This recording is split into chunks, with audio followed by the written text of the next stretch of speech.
of them. You're wasting all your time and money on models. Paint what you have. Hello, everyone, and welcome to Model Club TV, episode 119. As always, my lovely co-host, Scott Johansson, being very extra lovely with his lopsided haircut. Yeah, what the fuck did he do? You're swearing in the first 2 seconds. Well, you made me look at my lopsided haircut. Yeah, what happened there? I'm Jason Walker, God. host extraordinaire. Scott Lopside. What's going on there, Mr. Crew Cut? What do you, is this 19? Nothing. I guess I gotta start tilting my head like this so it looks right. It's American Graffiti? What is do this? my whole I'm gonna do my whole episode like this. Okay. Like you're the young Frankenstein. Hey master.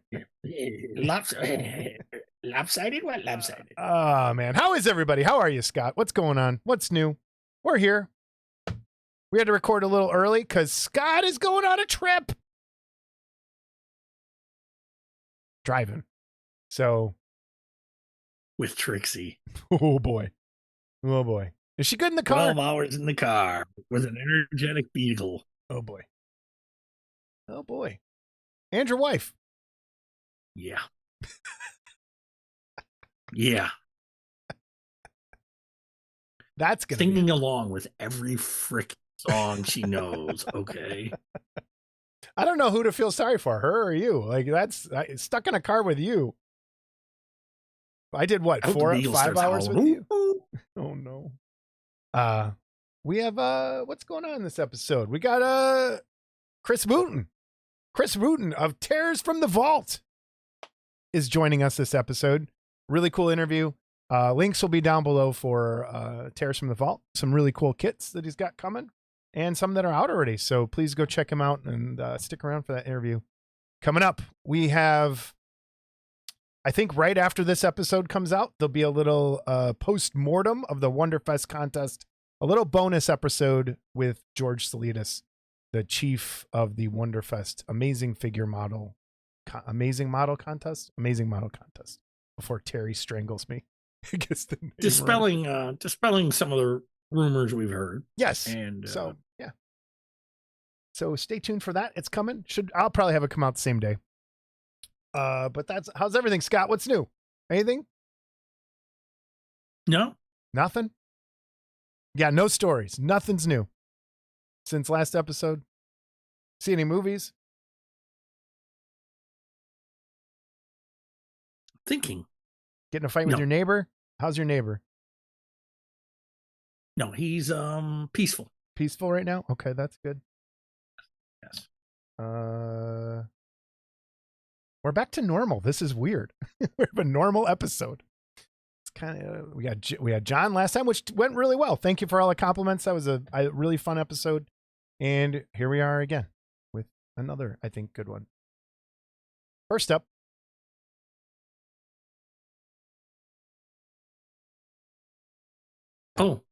Model Club TV barbecue. BBQ 3. BBQ 3. We gotta start doing Roman numbers. Gotta start doing Roman numbers behind them like the Super Bowl. Okay. Like every barbecue should get a logo, you know. All right, I'll do that. Wait, I can do that right now. As we speak about this. Let's people can see how the sausage is made. I. Yeah. There we go. Boom. Done. Slideshow. So, there. August 31st. BBQ 3. There we go. Again, if you're looking for a hotel, what? MTV. Let's try MCTV. MCTV. Did I say MTV? MCTV. Yeah, we'll probably get zapped for that. Yeah, man. Look for hotels in Tinley Park area. If you're Tinley Park, Illinois, probably the best right off of I-80. Mm-hmm. And if you need any information, Wordling stayed at the Holiday Inn Express in Crestwood. Oh, cool. Okay. But I wouldn't recommend anywhere in Alsip or anything like that, unless you're on a budget and you're okay with budget hotels. There's a brand new casino by my house, like literally down the street. If you want to stay at the casino, there is a casino right there in Homewood. And the bullets from your block probably wouldn't reach the casino.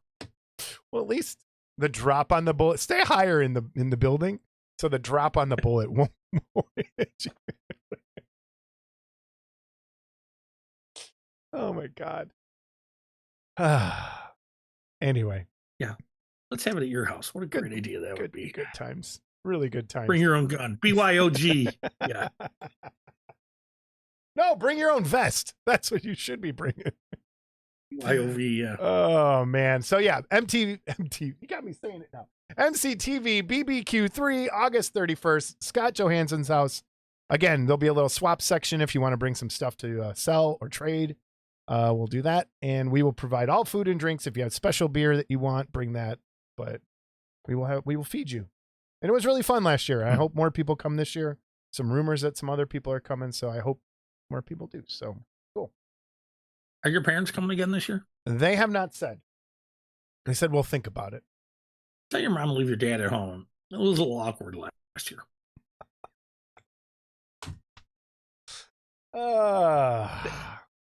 Yeah. We have a giveaway, but not for us. And it's not ours. In coordination, once again, with Fantastic Plastic Resin and Vinyl, we are helping them give away their summer contest shirts and sprues. So I have a script to read because Avram is an amazing writer, which I'm not. I'm a terrible reader and writer. No, I'm a good writer. I'm a terrible reader. But let me read what he wrote. Here we go. Hold on. Wait. You're a good writer? I am a good writer.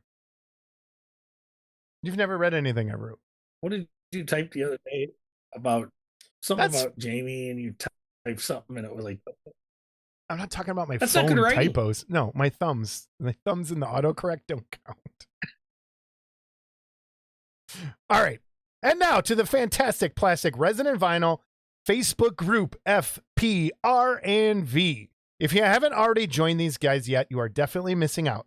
FPR&V is the place for all your model news, info tips, production updates, and build shares. Plus, they hold 2 online free-to-enter contests every year. Their summer contest is always a simple, fun one for everyone in the group to enter and always has great prizes to be won. And their festive model competition that opens on Halloween is a more serious affair, as that is for entering your model builds.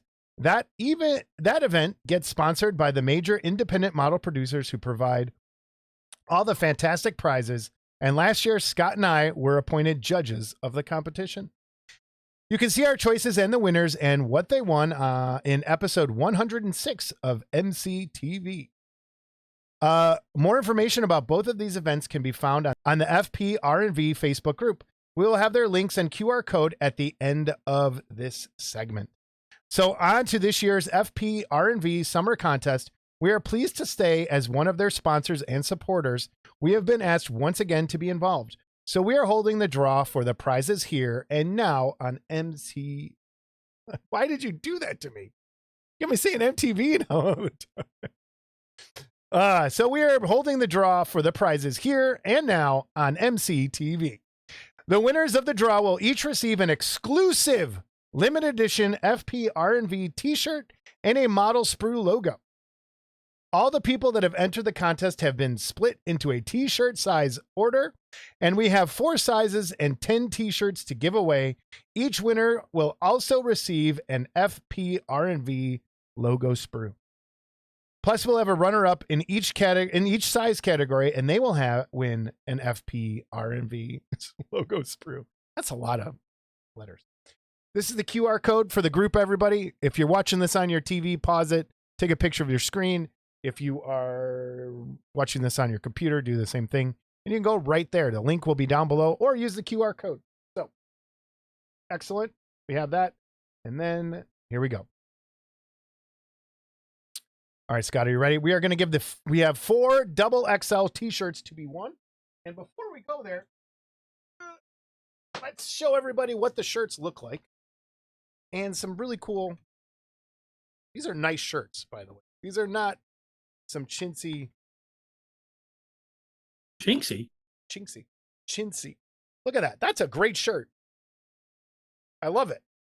And on the back has the QR code. Of course you do. It's your color. I know it is.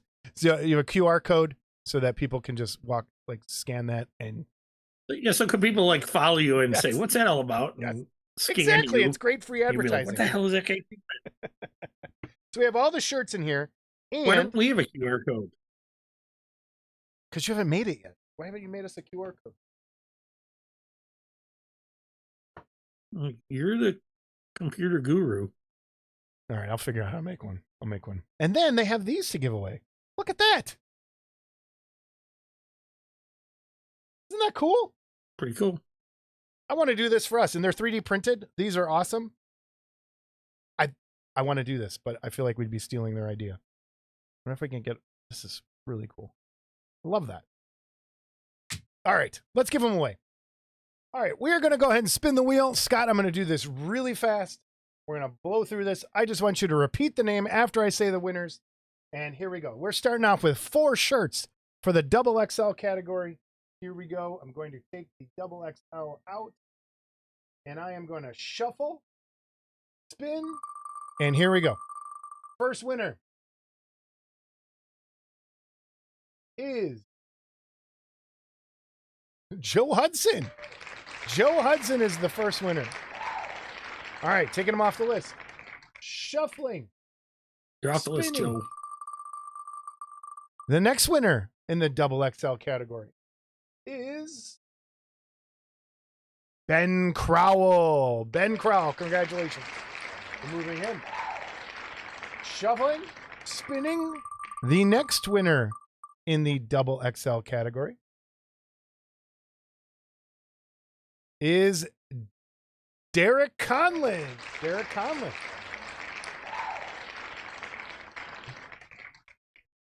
All right, we have one more to pull.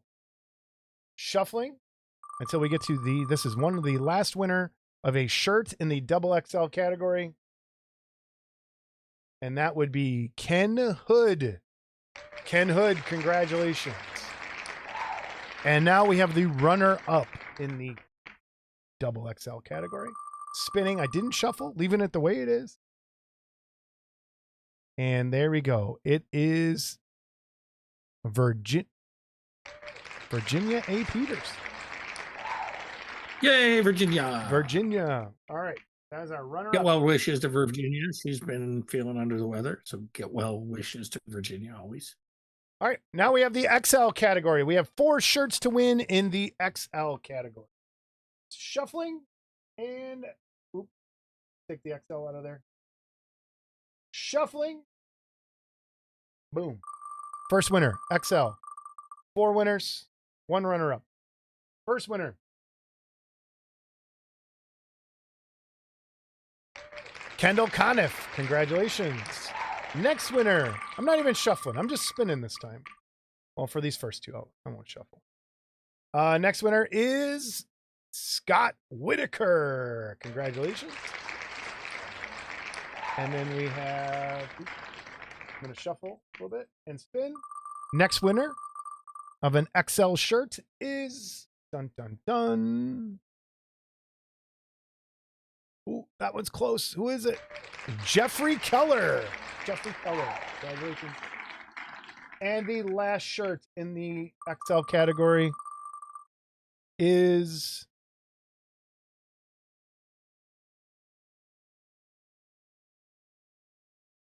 Christopher Kokinis. Kokinis? I think that's it. All right. And then our runner-up for the sprues is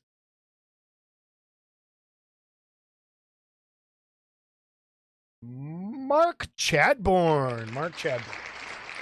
You get the sprues. You're the runner-up. Congratulations. All right.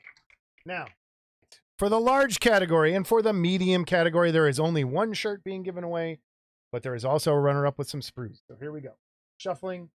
For the 1 shirt in the large category, we have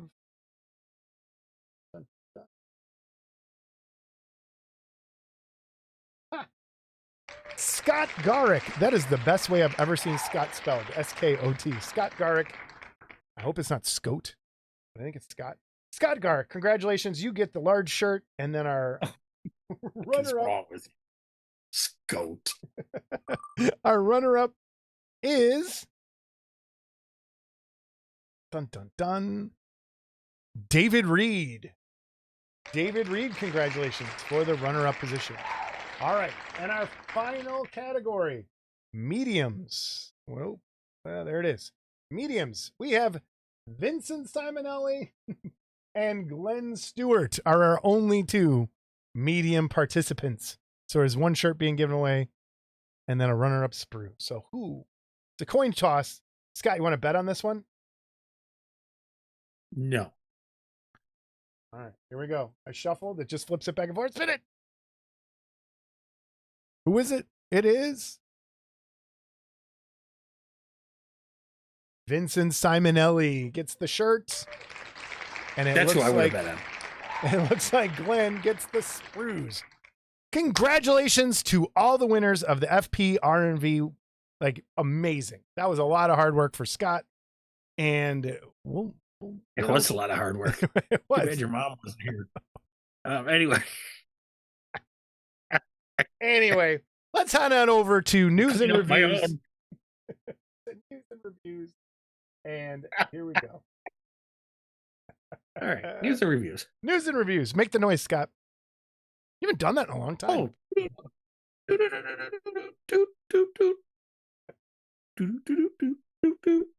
All right. There we go. Just a reminder, everybody, KitCon is coming up November 22nd, 2025, 10 a.m. to 5 p.m. at the Hilton Raleigh North Hills, 3415 Wake Forest Road, Raleigh, North Carolina.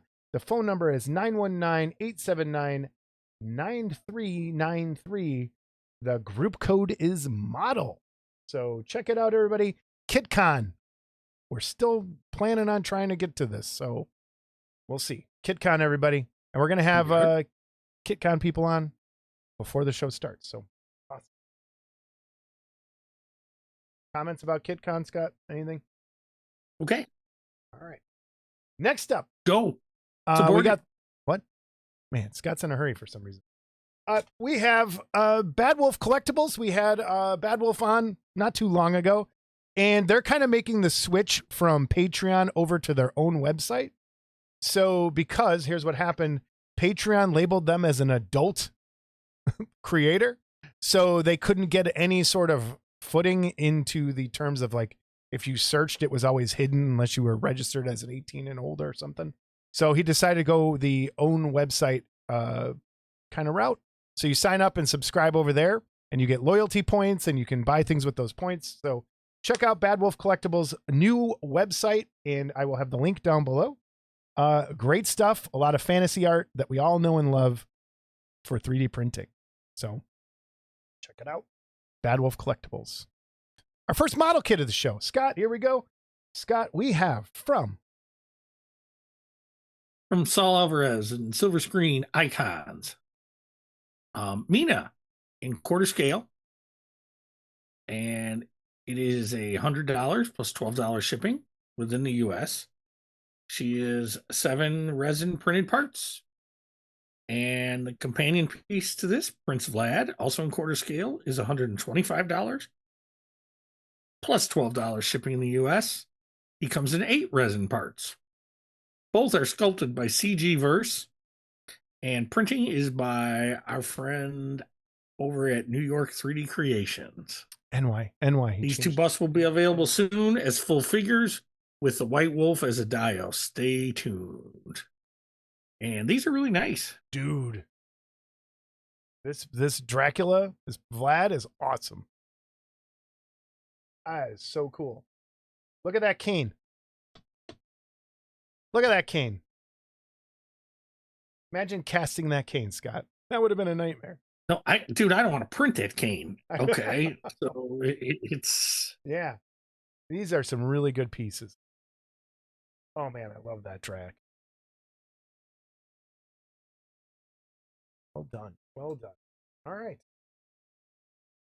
And then. Man, I love the paint that yes, Saul did. I was just going to say, Saul did this really good job of marbling. And it looks like I'm gonna kind of maybe we'll have Saul back on one day and he could talk about how he does. And I'd it. like to know how you did that. That's really It looks like a how you get your airbrush to spit and speckle, and then painted some like lightning like kind of lines through there to give that really nice marble effect. That's really nice. Really nice. Sponge work too, but really cool stuff there. Okay, up next. You want to read this one too, Scott? You're the best. Yeah, there's some new products coming and are now available at HG Designs. First up, there's a set of new Justice League busts that were sculpted by the very talented Chris Wooten, who happens to be our guest on this show. Yes. These busts are 1/7 scale and are printed, again, by Mike Van Scoy of New York 3D Creations. I think he wants you to say NY 3D Creations because he's not. Flash and Green Lantern bust. Hold on. I think he wants you to say NY 3D Creations because he's not in New York anymore. Oh, okay. NY 3D. Sorry. Hey, he told me I knew everything, so I can say what I want. Okay. The Flash and the Green Lantern busts are $75 each. Wonder Woman is $85. She comes with 4 different hands. God, that's my kind of woman. Fists and holding her lasso. And the Batman is $95. And again, I'll say in these last 2 pieces, and I know you touched on it when you did the review of the haircut of the apes. You get some good quality prints from NY 3D Creations. So you don't have to worry about doing a whole lot of work on these. And no. I know you kind of bragged on it a little bit on the apes kit as well. Yeah. So it was really nice. I do want to did you see Superman yet? No. So I don't know. I don't know what's wrong with me because this goes against every normal thought I have. But I really hope they do Batman like this in the new DC universe with blue and gray and yellow. It would fit so well with the colors they got going on. And they haven't done one of these since the original series, right? Has there been a blue and gray Batman with yellow belt in a movie? No, and really, even the TV series was a darker blue than this. Yeah, you know, because this is more Jim Lee style, right? Like that Jim Lee was a more blue gray. A lot of them in the 70s, 80s. But with the yellow insignia, definitely goes to the early 80s, 70s, Neil Adams, Jim Aparo, group of artists that did Batman. And what happened is when the Frank Miller Batman came along, I think that's when you started to see just the bat without the yellow. Yeah. Okay. So I could be wrong on that, but it originally was like that, just a bat. So I don't know if the yellow came after the TV show or before the TV. Yeah. I'm sure there's some Batman fans out there that can tell us. Yeah, fill us in. Leave it in the comments, please. These are sculpted amazingly. I think they're beautiful, and the paint jobs by Joe are fantastic. So check them out, everybody. Pretty cool stuff. I'll let you keep reading. You're going to read this whole episode. How about that? More? Up next. Hold on, I'm still looking at the Flash. Okay. The Flash is nice. Go back to the Flash. I got to talk to Joe about the Flash. Okay. I'll tell you why. I got to find out if those earpieces are separate pieces. Because if they are, I wouldn't mind getting a set printed up bigger for my Horizon Flash kit. Because the Horizon Flash kit came with like this piece of brass that was just so stupid. And the Horizon kit. Have you ever seen the Horizon Flash kit? Yeah. So the sides where the earpieces come out are like way out here. Okay. And it's like you have to sand them way down anyway. So I look at these and go, so they look like headphones in the side in that one? I don't even know what they look like. Okay. They look like somebody drove a dowel into his head and there's pieces of it on each side. So okay. All right. Also from HG Design, Scott, what do we got? We have a preview of another project that they've been working on and trying to get ready for production. Designed by CG Verse, and from what everybody's favorite episodes of Star Trek, The Trouble with Tribbles. And the bust represents Captain Kirk surrounded by tribbles and wearing the absolute favorite shirt of Joe's from the series, the green wraparound. And it was like a greenish gold. It was a weird color.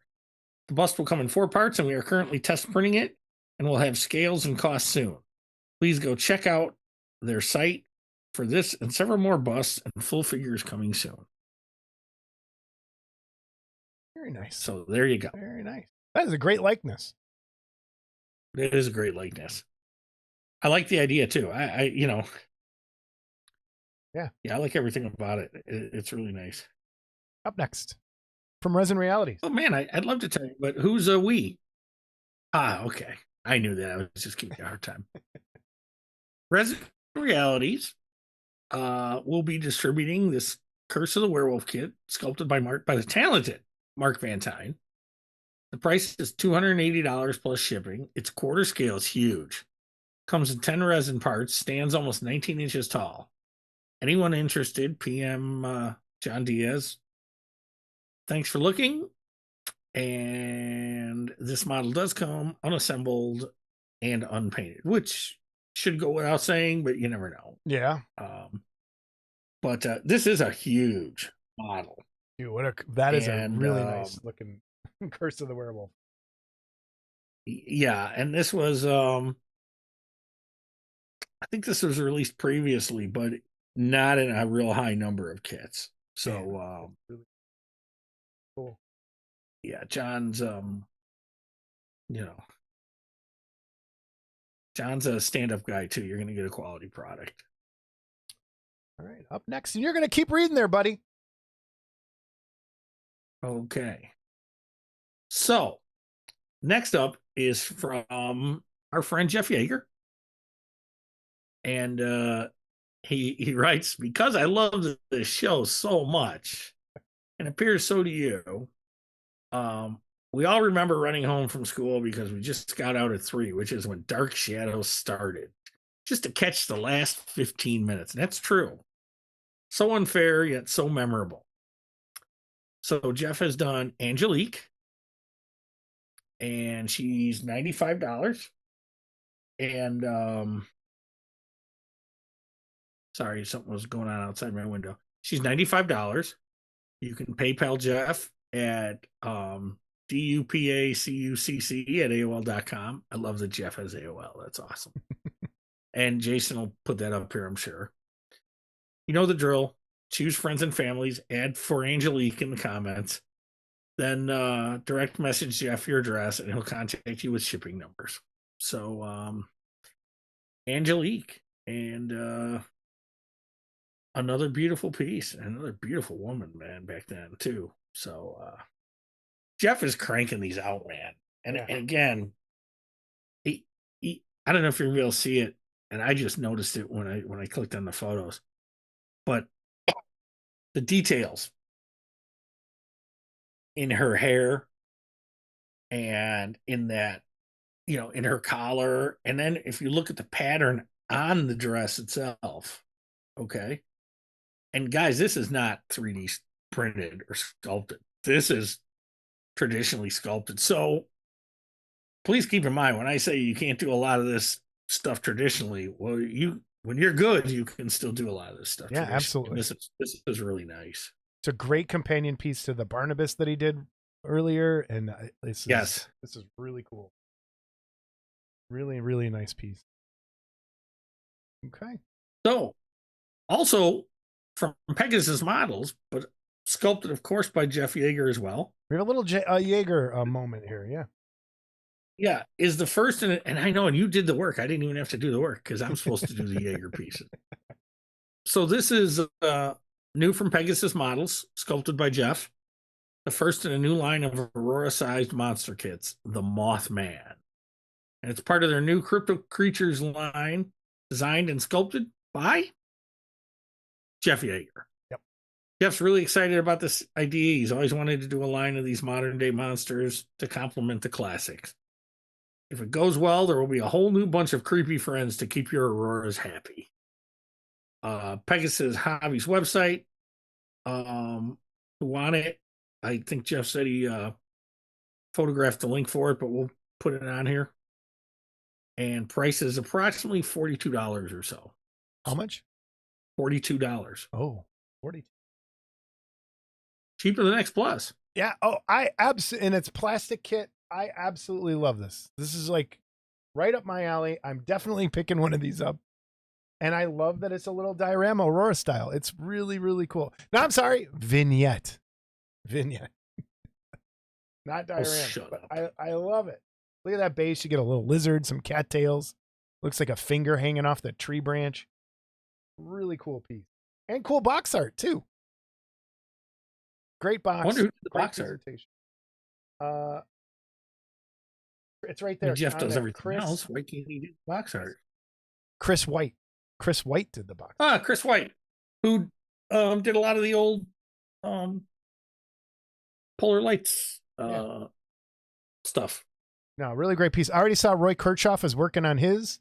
People have these in their hands already. So your local hobby store might be getting them because Pegasus is one of those kind of brands that kind of goes all over the place. So really cool. Really, really cool. I went and grabbed these because Adam Chet does great stuff. Monstrous Masterpieces. We talk, and I'll have them here in a couple seconds. I just wanted to make sure everyone saw these. He's doing a line of Universal Monster busts, his take on them. We showed the creature and the monster before. He's got 2 new ones out. He's got Dracula coming, and he has the Wolfman. So you have all 4 of those right there ready to go. Head on over to Monstrous Masterpieces. It's actually through his Facebook page, so I'll have that link down below. Some great original takes on the monsters that are very close, I think, to the original source material. And then Scott and I were talking about this yesterday. His cousin Erie, he's got coming on the way. And then right after that, Uncle Creepy's coming.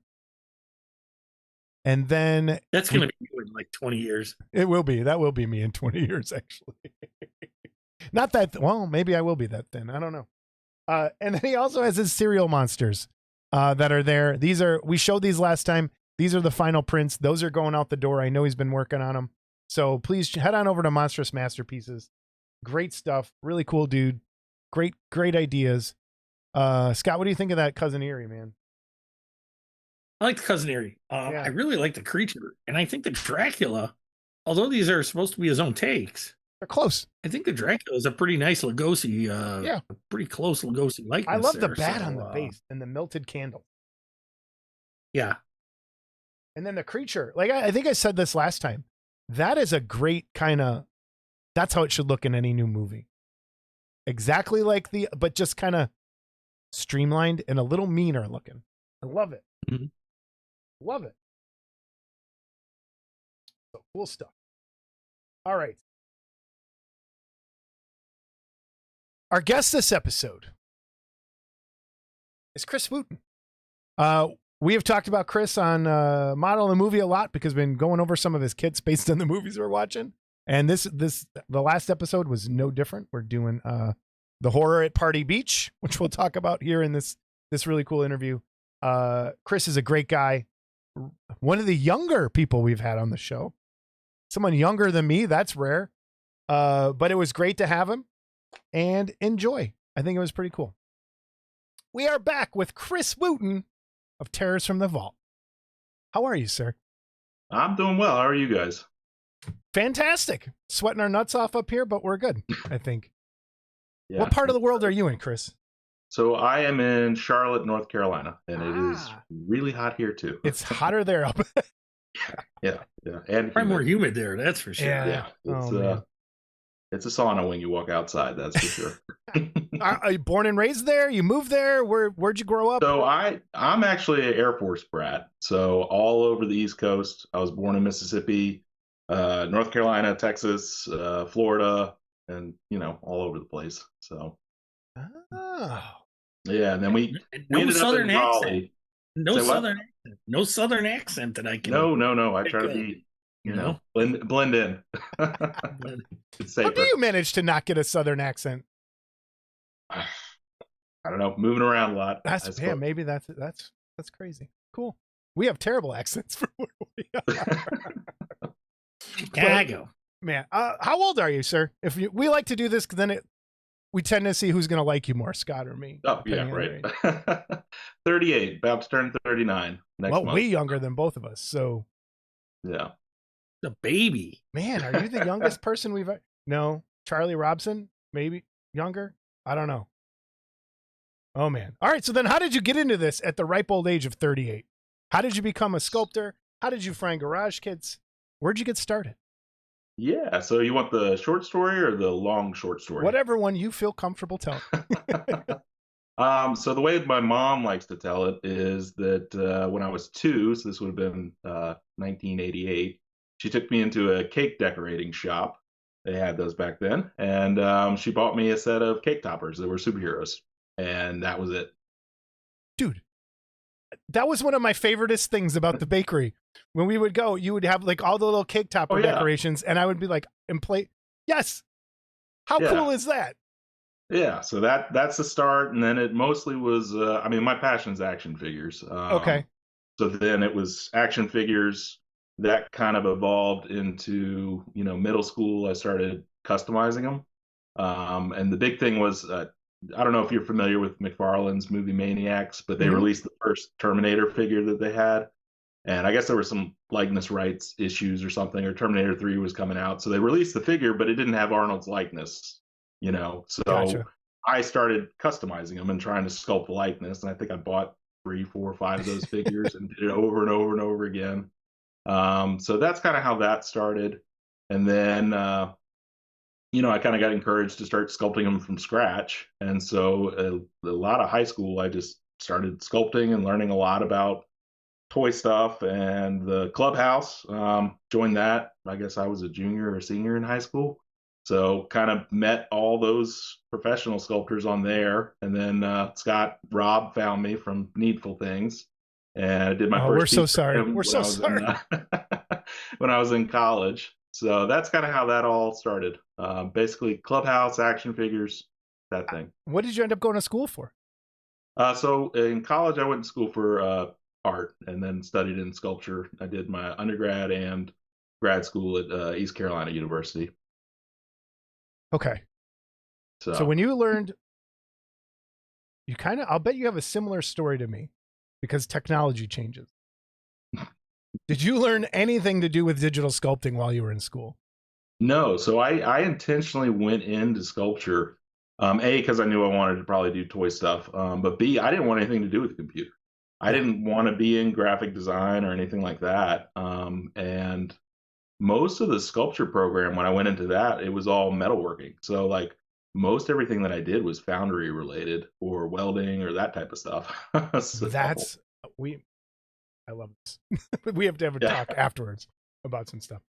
But when I went in, I was in college 93 through 96, 7. And like computers were just becoming, like Photoshop was just like starting. So when I took my computer art class and I took a video editing class, it was all VHS, and it was like the first iteration of Photoshop. And then fast forward, I don't know how to use anything when people are making stuff anymore. I was trained on different things, and same, like you became a sculptor before the digital era kicked off, but you kept up with the time. So I'm excited to see some of this stuff. Were you resistant at first to go digital? Like, I mean, when you started to see the change, were you resistant? Because a lot of guys still are. Yeah. So, when I was in grad school, that's when I was kind of trying to figure out, like, okay, what's the next step? Am I going to go freelance? And, if I don't want to do the digital, which I really didn't at the time, I was like, all right, well, I'll focus on portraits. I'll get really good at that, because that seems to be the niche where everybody is still getting traditional work, is with head sculpts. And that worked out because I did some stuff for Sideshow and their 6-scale line, doing like toys and stuff. So, that worked out for a while. But yeah, I was I really didn't want to be on the computer at all. And at the time, the 3D printers weren't there, so it's not like you could have 3D printed stuff, not for cheap, anyways. Yeah. How did you get working for Sideshow? How did you land those jobs? So Rob, he knows a couple people there, but really just networking with sculptors. And Matt Brouillard, I think is how you say his last name. He was out there working for a little bit, and he mentioned me to some of the art directors, and then it just kind of happened. Reached out, so it was cool. Very cool. Yeah. And then from the clubhouse, how did you end up doing garage kits? What was the first garage kit you saw when it came across the table? You mean like the first one I sculpted, or the first one you've ever seen? Where you're like, oh, that's pretty cool. That's not a toy. That's a model kit. So the first one I ever saw that I remember was the Dark Knight Returns one, where he's crouched over on a gargoyle. Yeah. And it's I have no idea who sculpted it, but this was back in like 2003, 2002, maybe, like way back then. So that was the first one I saw, and I was like, okay, I don't quite understand what a garage kit is. It's like painted, is it, because I was used to statues and stuff like that. And then you being on the clubhouse and just seeing how everything worked, and people posting stuff and building and painting, and it's a whole different world that you kind of get exposed to. Very cool. What's your favorite subject matter? Like for you personally, like we'll talk about the company in a minute, and is that it might lead into that, but what was your bread and butter growing up? What was your favorite stuff? I mean, it's always been like sci-fi. When I was in middle school, high school, it was more horror slasher films, but I'm not really into that type of thing anymore. But I really, sci-fi monster movies. I mean, I would say that's where it's at. Superheroes. I've always been a huge Superman fan ever since I was little. So superheroes and I guess monsters. Did you see Superman yet? No, I have not. Okay. So that's on the docket for next week. Very cool. I want to know how such a young man got a hold of green slime. I mean, it's like it's such an obscure mess of a movie. Okay, it was a guilty pleasure of mine though in high school. So it's just unusual that someone your age, I think, would have seen it at this point. That was kind of a multi, front thing where we do the whole, like, every October we watch horror movies. That's my one pass a year where, my wife Sam will watch horror movies with me. And we had kind of exhausted the normal stuff. And so I was like, all right, let's try to find some older things that, are fun or goofy. And so that kind of started the whole, I Googled some different ones to try. I discovered that actually I knew about it for probably 2 years before I ever watched it. It was like on a list that was, of horror movies that I wanted to watch. But really, it's more so my father-in-law. He is really into all the classic stuff. And he was the one that came with me to Wonderfest. I don't know if y'all met him. Yes, I think I either bought the box from him or you, one of the two. But I remember him sitting with you when I Yeah. So, Steve's a big, he loves his older stuff and Svengoolie and all that. So he's the one that introduced me to the Horror Party Beach. And then I actually introduced them to green slime, so it was fun. So we're gonna come back on screen right now. I have your Horror Party Beach, and I just had your green slime up there. We're gonna come back to those in a little bit, but man, nice little teaser. The first thing you sent that I got to talk about right off the bat here is this Chia Pet. I knew it. This is amazing. So, how did you get the job of doing a Burt Reynolds Chia Pet? Again, networking. My name popped up, and it was an art director that I had always wanted to work with. And the project didn't pay the best, but when that comes across your email, it's like, hey, do you want to do a Burt Reynolds Chia Pet? I mean, you have to say yes. Yes, you get to say I created a Chia Pet for the rest of your life. Oh, that's awesome. So now I know in talking to Tony, and I don't know if this was the same, when you do something like this, in Tony's case, you'd have to get past the Chia Pet art director. And I don't know when you did this, if Burt Reynolds was still alive or his estate was still in charge of his likeness, then do they have to approve it? So you've got like two different people making changes, and it's a lot of back and forth with the commercial stuff. So I refer to them as art handlers. So the sculptors, we all have our handlers, and then they're the middleman for everything else. And so there's a line of communication, and if you're lucky, it doesn't break down going back and forth. It's like telephone.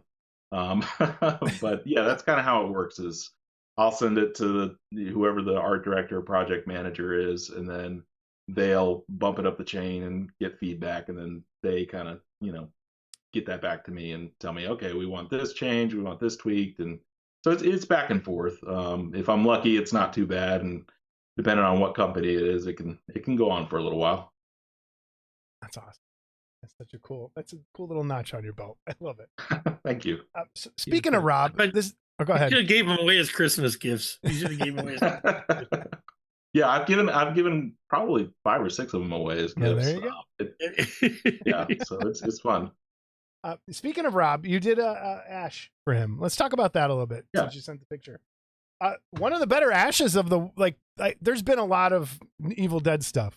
It's probably the best Ash that came out in terms of Garage Kit Land stuff, in terms of likeness and dynamic pose and stuff. Talk us through this. How did this come about? Thank you. Actually, I'm a big Evil Dead fan.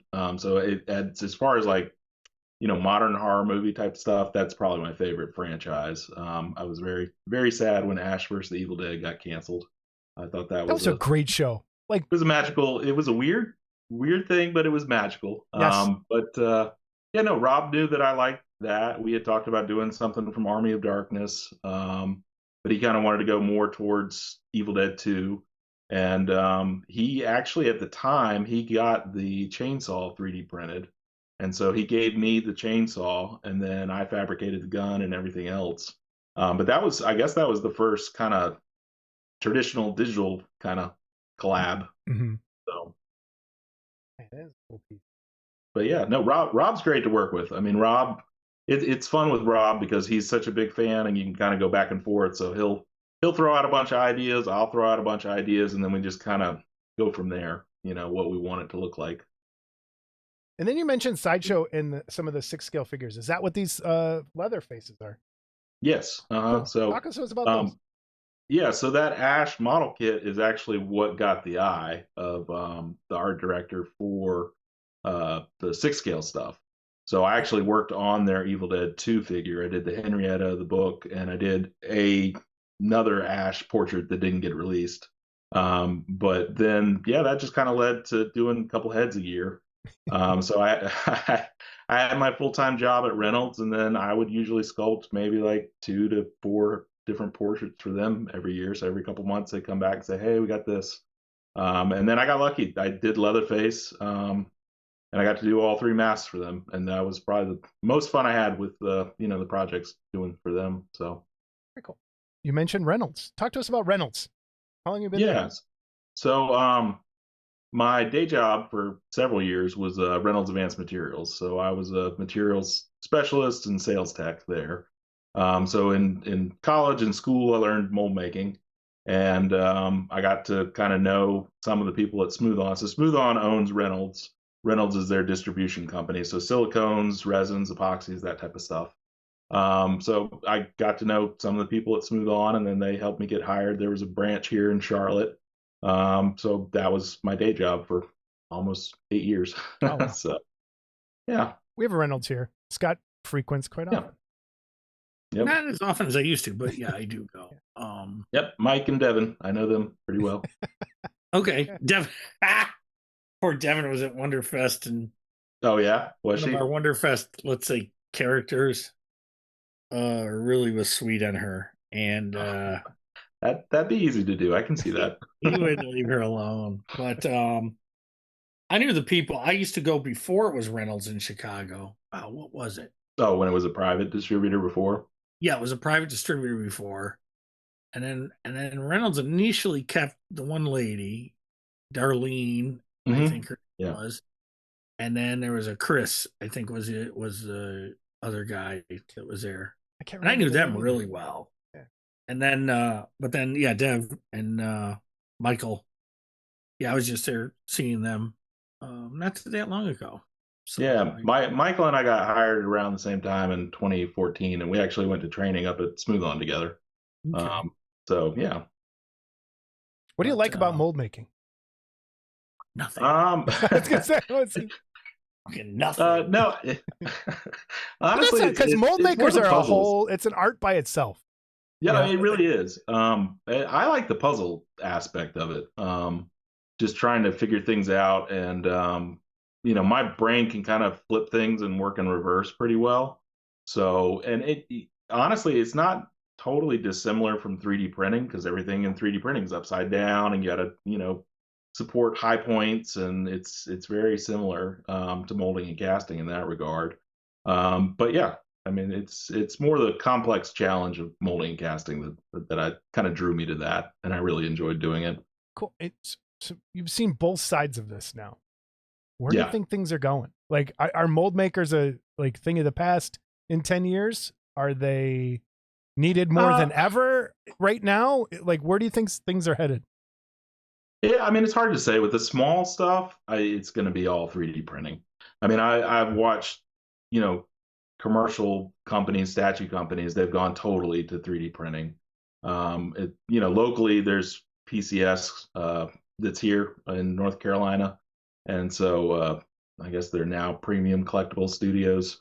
But, I went in-house and worked for them for about 2 months or so, helping clean up 3D prints and that type of stuff. And they used to buy a ton of stuff from Reynolds doing molding and casting. And they just totally went to 3D printing for the most part. So I think with the collectibles, I mean, it's really more so scale, but even the life-size busts and stuff, you've got 3D printers that are starting to get big enough that they can handle it. But I mean, I think if you have really good molding and casting skill sets, there's going to be, work for you. It's just like traditional sculpting, though. It's such a tight window. There's not a lot of work to go around. Not at least in our industry anymore. I'm still surprised Reynolds is not selling rotocasters. Okay.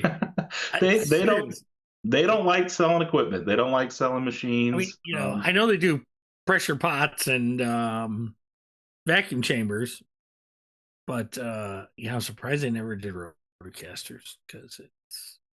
I mean, they're on the hook then for fixing them, right? If they break, yeah. You get people that they call, they want replacement parts, and they're not the best about having replacement parts in stock or on hand. So they stayed away from the equipment, which I think was smart. But I will say that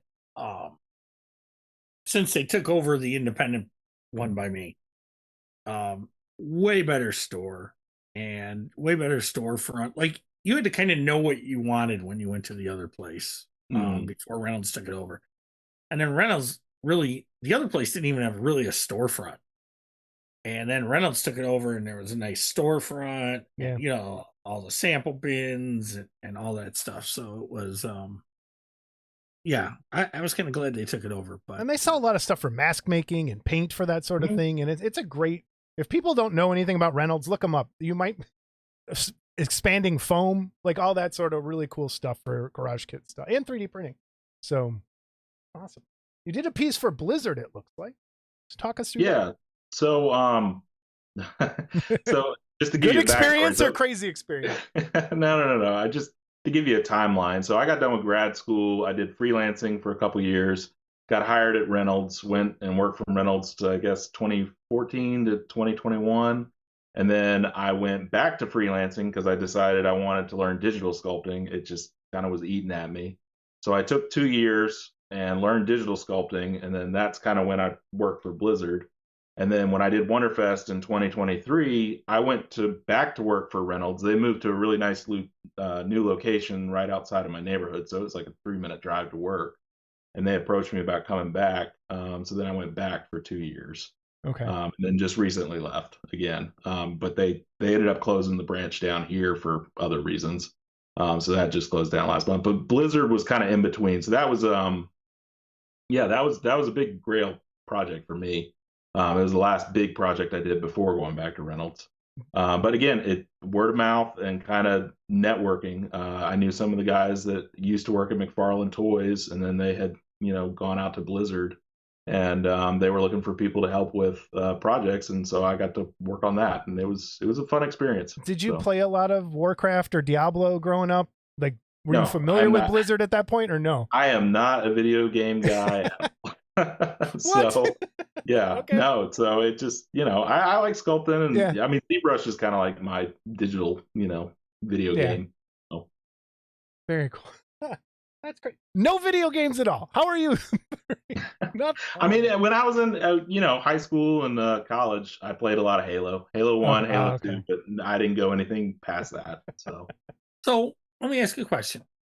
So you traditionally sculpt, or you did, and now you've gone digital. What's the difference in the timeline for and Jason's got the vampire up there now. Where if you sculpted that traditionally, how long do you think that would take compared to digitally?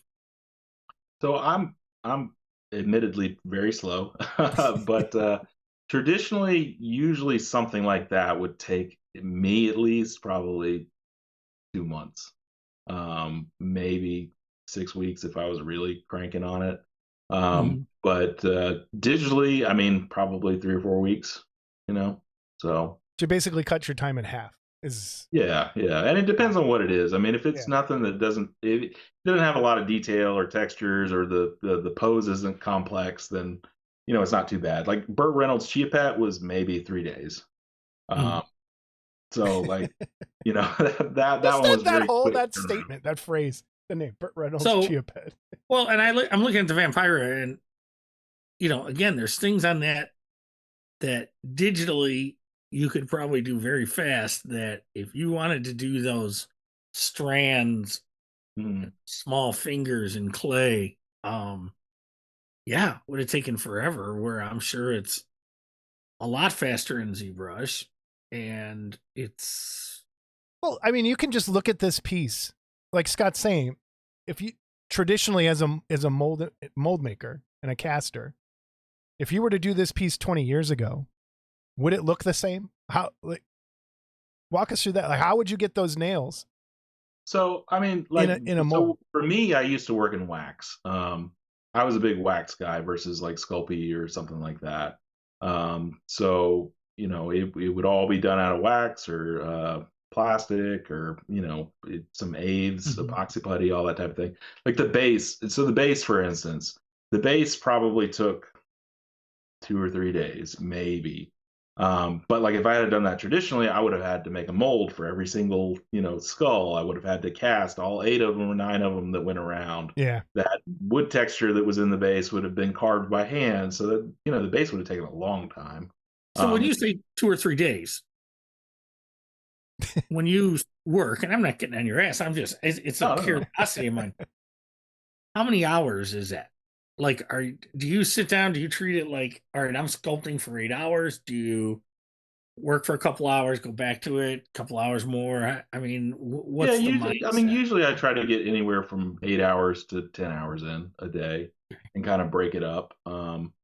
It depends. I mean, some days my eyes can only take so much of the computer. So by 6 hours, it's like I can't do anymore. Yeah. Now, do you skip around? Do you say, all right, I'm tired of working on this, I'm going to go to this for a while? Or do you just stick to the one at hand until it's done? I usually try to have like at least two things going. Usually, and when I'm in a rhythm and I'm working on like a commercial project or something, I'll have that going, and then I'll have a personal piece. And sometimes I'll take that personal piece and warm up with that. So I'll work on that for maybe 30 minutes to an hour. And then I put that aside, and then I'm working on the other thing the rest of the day. And then, I'll take a break for lunch, maybe go on a walk or something like that, and then come back and, do more of it after that. So, well, obviously, too, working from home gives you a little more leeway to, time wise, or it's easy not to work when you're working from home. I'll say that. That's what I hated about COVID. Frickin' Tony, man. All he ever says to me is, I should have been a plumber. I hate sculpting, blah, blah, blah. And I'm like, whatever, shut up. Okay. Yeah. No, it's a little different now that we've got Wesley, because, got to get him to daycare, then I've got to pick him up from daycare. So now it's a much tighter window of, I can't mess around. in terms of, how. So I'm kind of still figuring that back out because I've only been back to freelancing now for about a month and a half. So trying to figure that schedule out, it's been a little tricky. Whereas before, I could work, as much as I wanted. So. Totally unmodel related. What's the best thing about being a dad so far? Best, like, what's the coolest moment you've had so far where you're like, oh man, this is awesome? It's when he giggles, Yeah. when he thinks that you're the funniest person in the world, and you're like, I don't know why you think that, but that's what melts your heart. In the background, mom's rolling her eyes like, oh jeez. Yeah, oh yeah. Well, mom thinks I'm hilarious too. Well, then there you go. You win. You won the game of life. But no, it's probably the smiles and the giggles, and I mean, the best and the other best part is just new things. You never know what the new thing's going to be. So yeah, cool. You're always taken aback, like, oh, you know how to do that. Oh, that's cool. Back to Rob for a second. The Quint that you, yeah, for him. That was a hugely popular kit at the time, and probably the best likeness of Quint in a very I can't remember one before. I'm sure there were, but when I think of Garage Kit Land and I think of Quint kits, this one always comes to mind because I remember seeing it all the time. How'd this project go? How'd you get, like, just again, Rob was like, make me Jaws stuff, or what did you do? So that was after I got out of grad school. I think that was the first full figure I did for Rob, and it was one of those things where I put a ton of work into it, and I was just trying to make it a great portfolio piece, just to try to get collectible companies' attention. Yeah. And originally, we had grand ideas that it was going to be the three of them, Quint and Hooper and Brody, and then there was going to be the tiger shark up behind them, and this thing would have been, ginormous. So I mean, I'm a big fan of Jaws. Jaws is probably one of the top 3 movies. So again, Rob kind of knows what I like, and he likes giving out jobs to people that really can appreciate the subject matter. You can talk to Rob about not every base has to be the size of a room. Okay. He wants to make these big giant bases, and I've been printing for him, and it's like, dude, it's not gonna fit on my printer. Okay. And it's like, come on. And he's Lace Lee's done some work for him. I get these big giant bases, and I don't know if it's Lace or Rob that loves these bases, but I had to tell him, dude, smaller. Yeah, I'm working on that with my own stuff, just not getting carried away, like this thing back here. So we always do this. We always make this mistake and assume everyone knows who we're talking about. Rob is Rob Rotundi of Needful Things. I don't think we even mentioned that. So if you're interested, get a hold of Rob Rotundi. I don't think any of this this probably isn't still available. Right now, nothing's available. Nothing's available right now? Okay, so people, if you're wondering Needful Things, be patient. We'll leave it at that. Yeah, he's getting his new shop up and running, so hopefully soon. He wants to go digital, I know. He's talked about getting his stuff scanned, and but I don't think that technology's quite there yet. I think it's going to get there. What do you think? Do you think it's going to get there, where you're going to be able to have a handheld scanner at home and scan something and be able to print it? I think it's getting close. I mean, it's getting way better. But from what I've seen, I mean, there's still a lot of technical stuff with it. Like, I think the misconception is that you scan something and it's print ready, which just never is the case.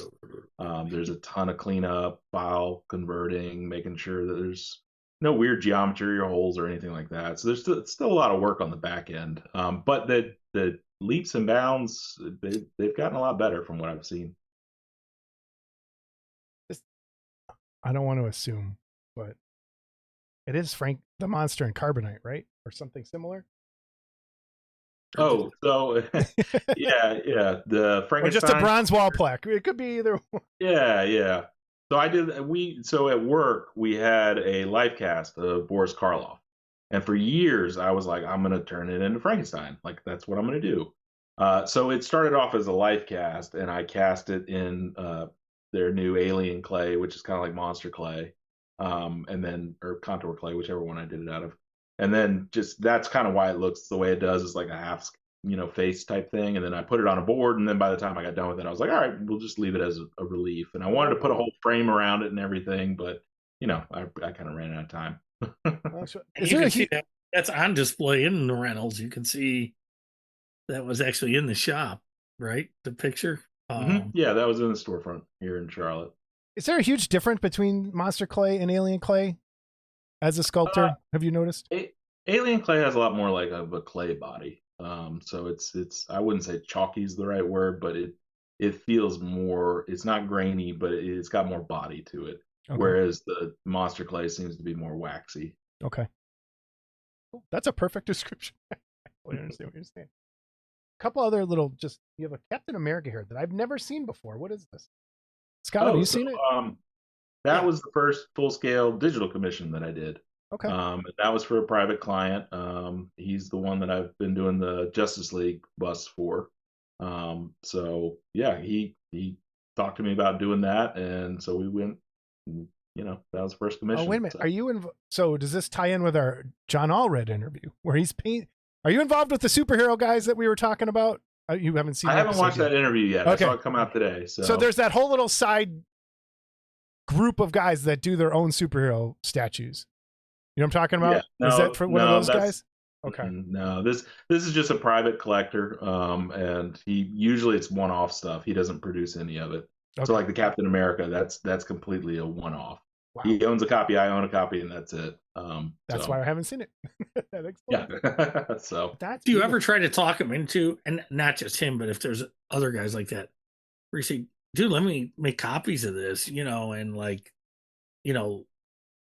tell them, hey, I'll lower your price if I can sell some, or are they just not? I mean, sometimes, but I don't know. Like when I do a commission, I'll charge a certain amount, and part of that stipulation is, you own the rights to do the reproduction to this, so you can choose whether or not you want to do that. So this might be a controversial question. There's some stuff that's kind of come up because digital has happened, and you just brought up sculpting rights and all that. So Scott kind of maybe know where I'm going already. So let's say you sculpt a kit 10 years ago, and a guy scans and you just said you gave him the rights, and I'm not trying to put you on the hot seat here, but this is something we've kind of just talked about between us.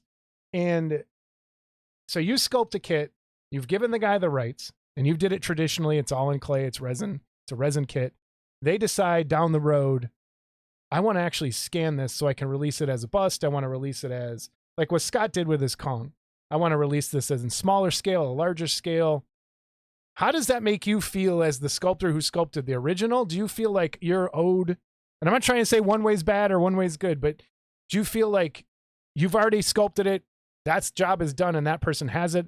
Or do you feel like, hey, this is still mine, I deserve some sort of something from what you do forward with that thing? Or is that just all in the contract from the beginning? How does that work? Well, I mean, that is totally new territory. And I mean, you mentioned that, and I just had an older client, talk to me about that 2 weeks ago. Like we're going to scan, I'm thinking about scanning this piece, and I want to, I'll talk to you about cleaning it up, and, we'll re-release it in a different scale or something like that. So there's those conversations to be had. But, across the whole industry, there's no more kind of royalties for re-releases or anything like that. And in my mind, that like now I do have a clause in my contract that I do with customers whenever they, commission me about reproduction rights and like what they're allowed to do, what they're not allowed to do. Like if it's a private commission, you can do personal stuff like release model kits. But if you ever go for a license, you got to come back and talk to me about it because, you owe me for having it reproduced at that level. But, as far as the older stuff goes, I mean, as long as they, reach out and say, hey, do you have a problem with this? Or, if I get you a copy of it, are you cool with it? Or do you want to have first kick at, cleaning it up, So as long as they're having a conversation with me, then it is what it is. I mean, I never could have known 10 years ago that was be a conversation. Well, So, and that's it's an interesting point. It's nice to see that at least you're going to do the cleanup on it. Okay, so you're the original artist still involved in the cleanup, which is great. And kind of off the digital thing, but I know guys that have gotten upset because they sculpt a kit for dealer A. Dealer A gets tired of the kit and he sells it to dealer B. Here, now you got the rights to this. Okay. But now, then I've heard sculptors get mad that their stuff got passed around. Okay. And, what I've tried to talk to a few of them and say, look, you did a job and it was done. You got paid and it's over. If you wanted to retain rights after that person was done with it, just like you just said, you should have had it in writing, in a contract. Okay. And I'm pretty sure Bill Paquette does this where he basically leases it. Okay. He doesn't really sculpt for others, where he doesn't retain the rights unless they pay him outright for that. But, a lot of his kits and stuff, he says, look, it's still mine, but here, you can do this many of, and I've seen that, but I haven't, and I think that's probably the way to go with a contract is, hey, it's got to be mine when you're done with it. Yeah. So, I mean, back to that, that's one of those things that as a young sculptor, you just don't know. And a lot of people really were very guarded when I was kind of getting started about what that contract was like. In the old days, commercial art, it was, and it went from, I guess, illustration and it kind of transferred over to doing sculpture, was when you made it, you own the original piece. And so you would, for instance, say I was doing something for Sideshow, I would ship them the original piece. They would have reproduction rights, but when they got done making the molds, they would ship me the piece back. And I would always own the prototype. So you may see older sculptors where they're putting, their original wax or their, original prototypes for sale. And you're like, well, how are they getting away with that? And so at some point it shifted and, artists, we're not the best businessmen. we're really not. It shifted to more work for hire. So, and especially with digital, it's we contract you for this job. We own everything that you make. You send it in, and that's that. And we've got a mutual friend that they've done stuff for Disney, and they did a file, and that file has been passed around to every single collectibles company, and he keeps seeing that same statue released over and over again. Yeah, and it makes him crazy. And it makes him crazy. And it's, and again, I don't know that he was working for them at that time, but which is another whole thing. But yeah, it's still, like you say, it's a for hire job. And I think what happens, and I'm not criticizing, and he gets mad when I call him an artist, but it's the artist mentality that, hey, that's my work. Yeah. Okay. And now they're altering it. Okay. And I know it makes some guys crazy. Okay. Yeah. And it's don't customize my stuff. Don't, add to my stuff. Don't, whatever. And again, I look at it and go, once it's out of your hands, the best way you can keep your sanity is to do this. Right. Right. I got paid. Here it is. Okay. I got paid. That's the huge difference between commercial art and fine art. You're not going to find that file hanging on the Art Institute of Chicago. That's when you can't go in and alter Monet's work. You get beat down. Right. And it's, I mean, I don't know where the shift happened, but it's really hard now with even the bigger collectibles companies. You really don't have much of a say in terms of what the contract is or what they're offering. And it's either, it's kind of take it or leave it, because there's 50 guys behind you that'll scoop that up in a heartbeat. So yeah, it's unfortunate that it's kind of taken a turn in that regard. I like this angle. There's so many little directions we can go. Well, and then again, printing different sizes, making busts out of it. Okay. There's so much you can do with a digital file that you couldn't do with a traditional sculpt. And I look at it as I don't call myself a producer anymore because I don't want to be, but as a former producer, make the most out of that sculpt you can. Okay. Right. Yeah. Different sizes, different, and this is where I argue with our friend. Do different sizes. You know, people ask for different sizes. Sure, I can do it that big. Sure. Yeah, I can do it that. Especially with 3D printing. It's like, yeah, I can make it that size. It's a bit of a pain in the rear end sometimes. You know, when you got a guy, Jason's got a guy that like hits him. What do you print like for millimeters? Where you've printed some files at 99% that the guy sends you, like you're really telling the difference there, but it's I don't want to throw him under the bus, but he used to work for Hanna-Barbera, I guess, and so he wants all of his statues that he's getting to scale to where they're supposed to. So he has this character sheet, whatever it is, that shows all of them standing next to each other. Okay, gotcha. And so when he gets like the wacky racer car, he's like, oh, this one needs to be exactly 101%. That's how big you got to make it. And I'm like, okay. Like it's not, you're never going to see that but he knows that's what it is and that's what he wants. So that's fine. You know, like whatever. Mm-hmm. But I like as much of a pain. You're like, oh, it's like, it doesn't matter, but it's just funny. You mentioned there's like 50 people that would take your job if you don't do it. There's a lot of people coming up from around the world scrambling for those jobs, and kids, it's just getting easier and easier for the kids coming up with digital. Is there a lot of competition for those jobs? Like, do you go in and go, do you have to compete? Let's say you go to, and I'm just picking Sideshow because everybody knows it. Do they come to you for something, or do you pitch them ideas like, or do they shop around who's going to make the best Superman and then pick that one? Like, how does it work? Do you know? I mean, I've been kind of, I guess I would say, pigeonholed into doing like horror portraits with them. Okay. So typically they'll reach out to me out of the blue and say, hey, we've got this, you know, you did this for us before and it was really successful, or we had good luck with it. You know, are you interested in doing this project? It's not, I'm not involved with them enough that it's something where it's back and forth or I'll pitch things to them. I would love to be, but you know, that's not how my relationship works for them. Okay. Usually it's very chill, and they email me and they're like, hey, we have this, we think it'd be a good fit for you. And that kind of, I think that answers it, because I have a feeling that's how they are with everybody, is they just kind of, they know who their people are instead of. Yeah. I mean, it's not like an audition for a movie where you're like, hey. No, they've got probably hundreds of vendors that they're working for. And when, I mean, I don't know how it works. Every company's different. Every studio is different. You've got different personalities, different ways of working. And that's one of those things where when you freelance with different art directors, you kind of get into a rhythm and a vibe, and you know how somebody works, and it usually takes a project or two.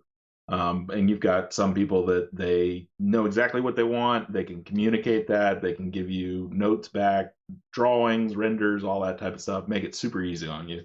And then you've got people that are, I'll know it when I see it. And so, you know, it depends on who is in what position at what company, because then everybody kind of funnels into one working method or another working method, depending. So it just depends. But, you know, I did a short 2 months at PCS here in Charlotte. And I kind of got to see like the inner workings of how they kind of do that. And they'll kind of go back and forth about concepts, and then they'll work with the sculptors and the artists and that type of thing. So it can be a collaborative thing. It can be back and forth. But usually by the time the company is coming to the sculptor, they kind of already have an idea. Their internal people have already kind of worked out a lot of the kinks, design issues, and that type of stuff.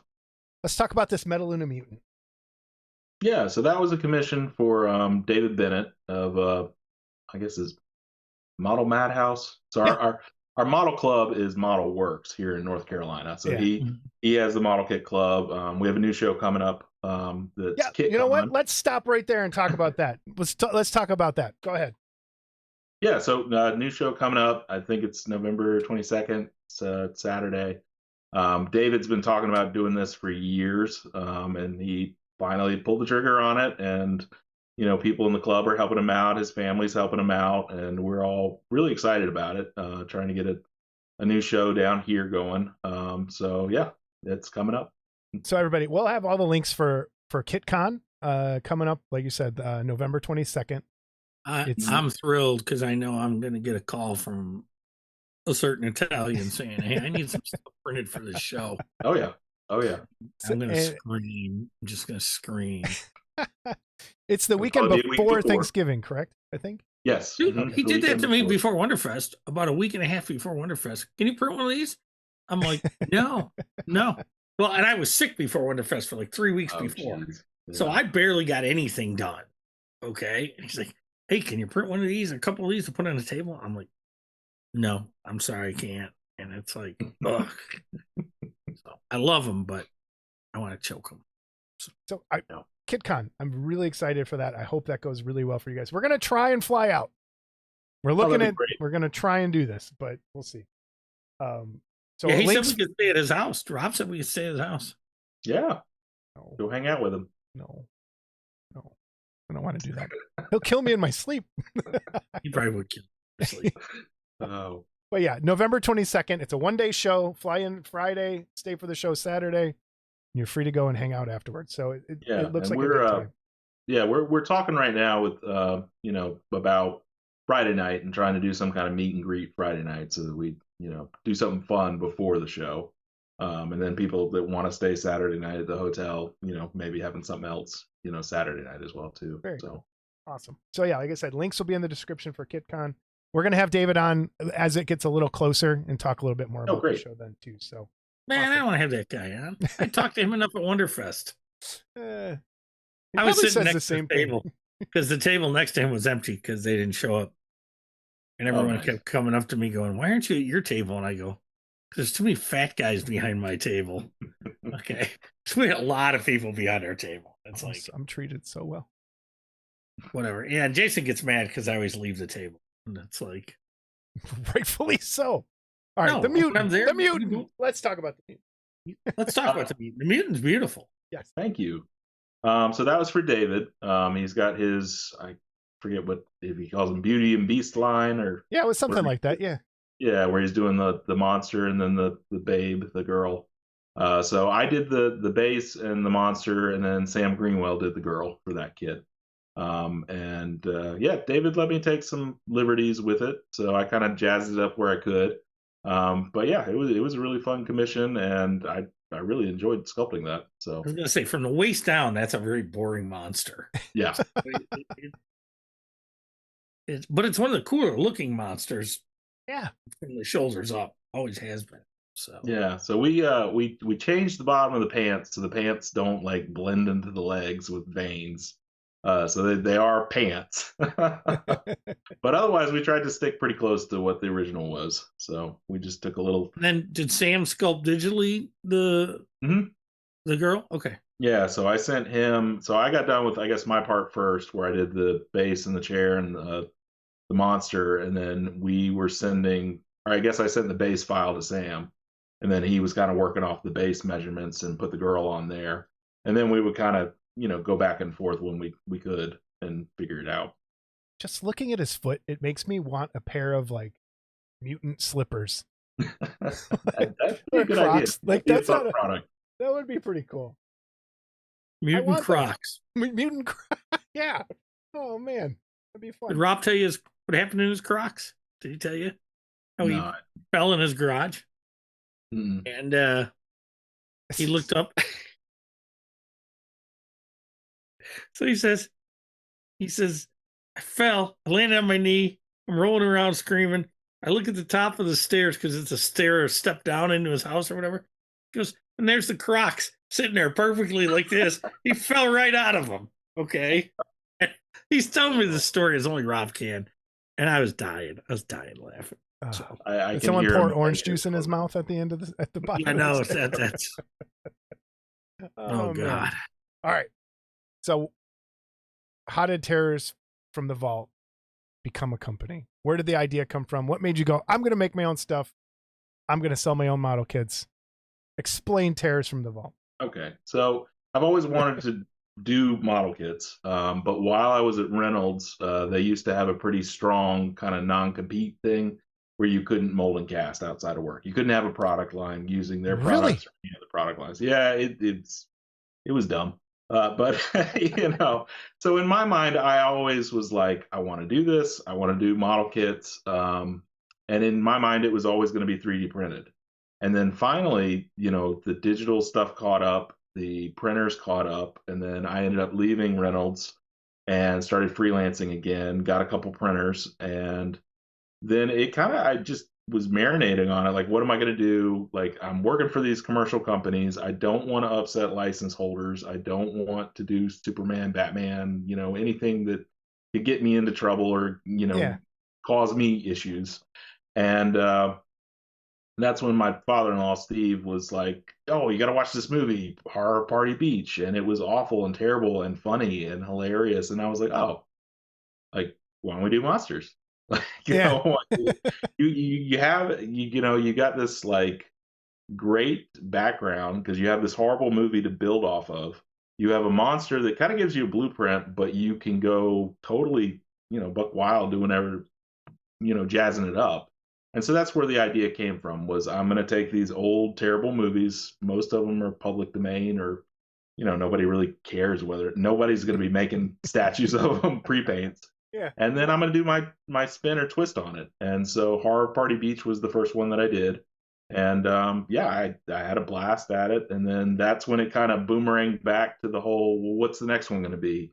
Oh, well, I've had this green slime on my list for 2 years to watch during Halloween. Let's watch this and check it out.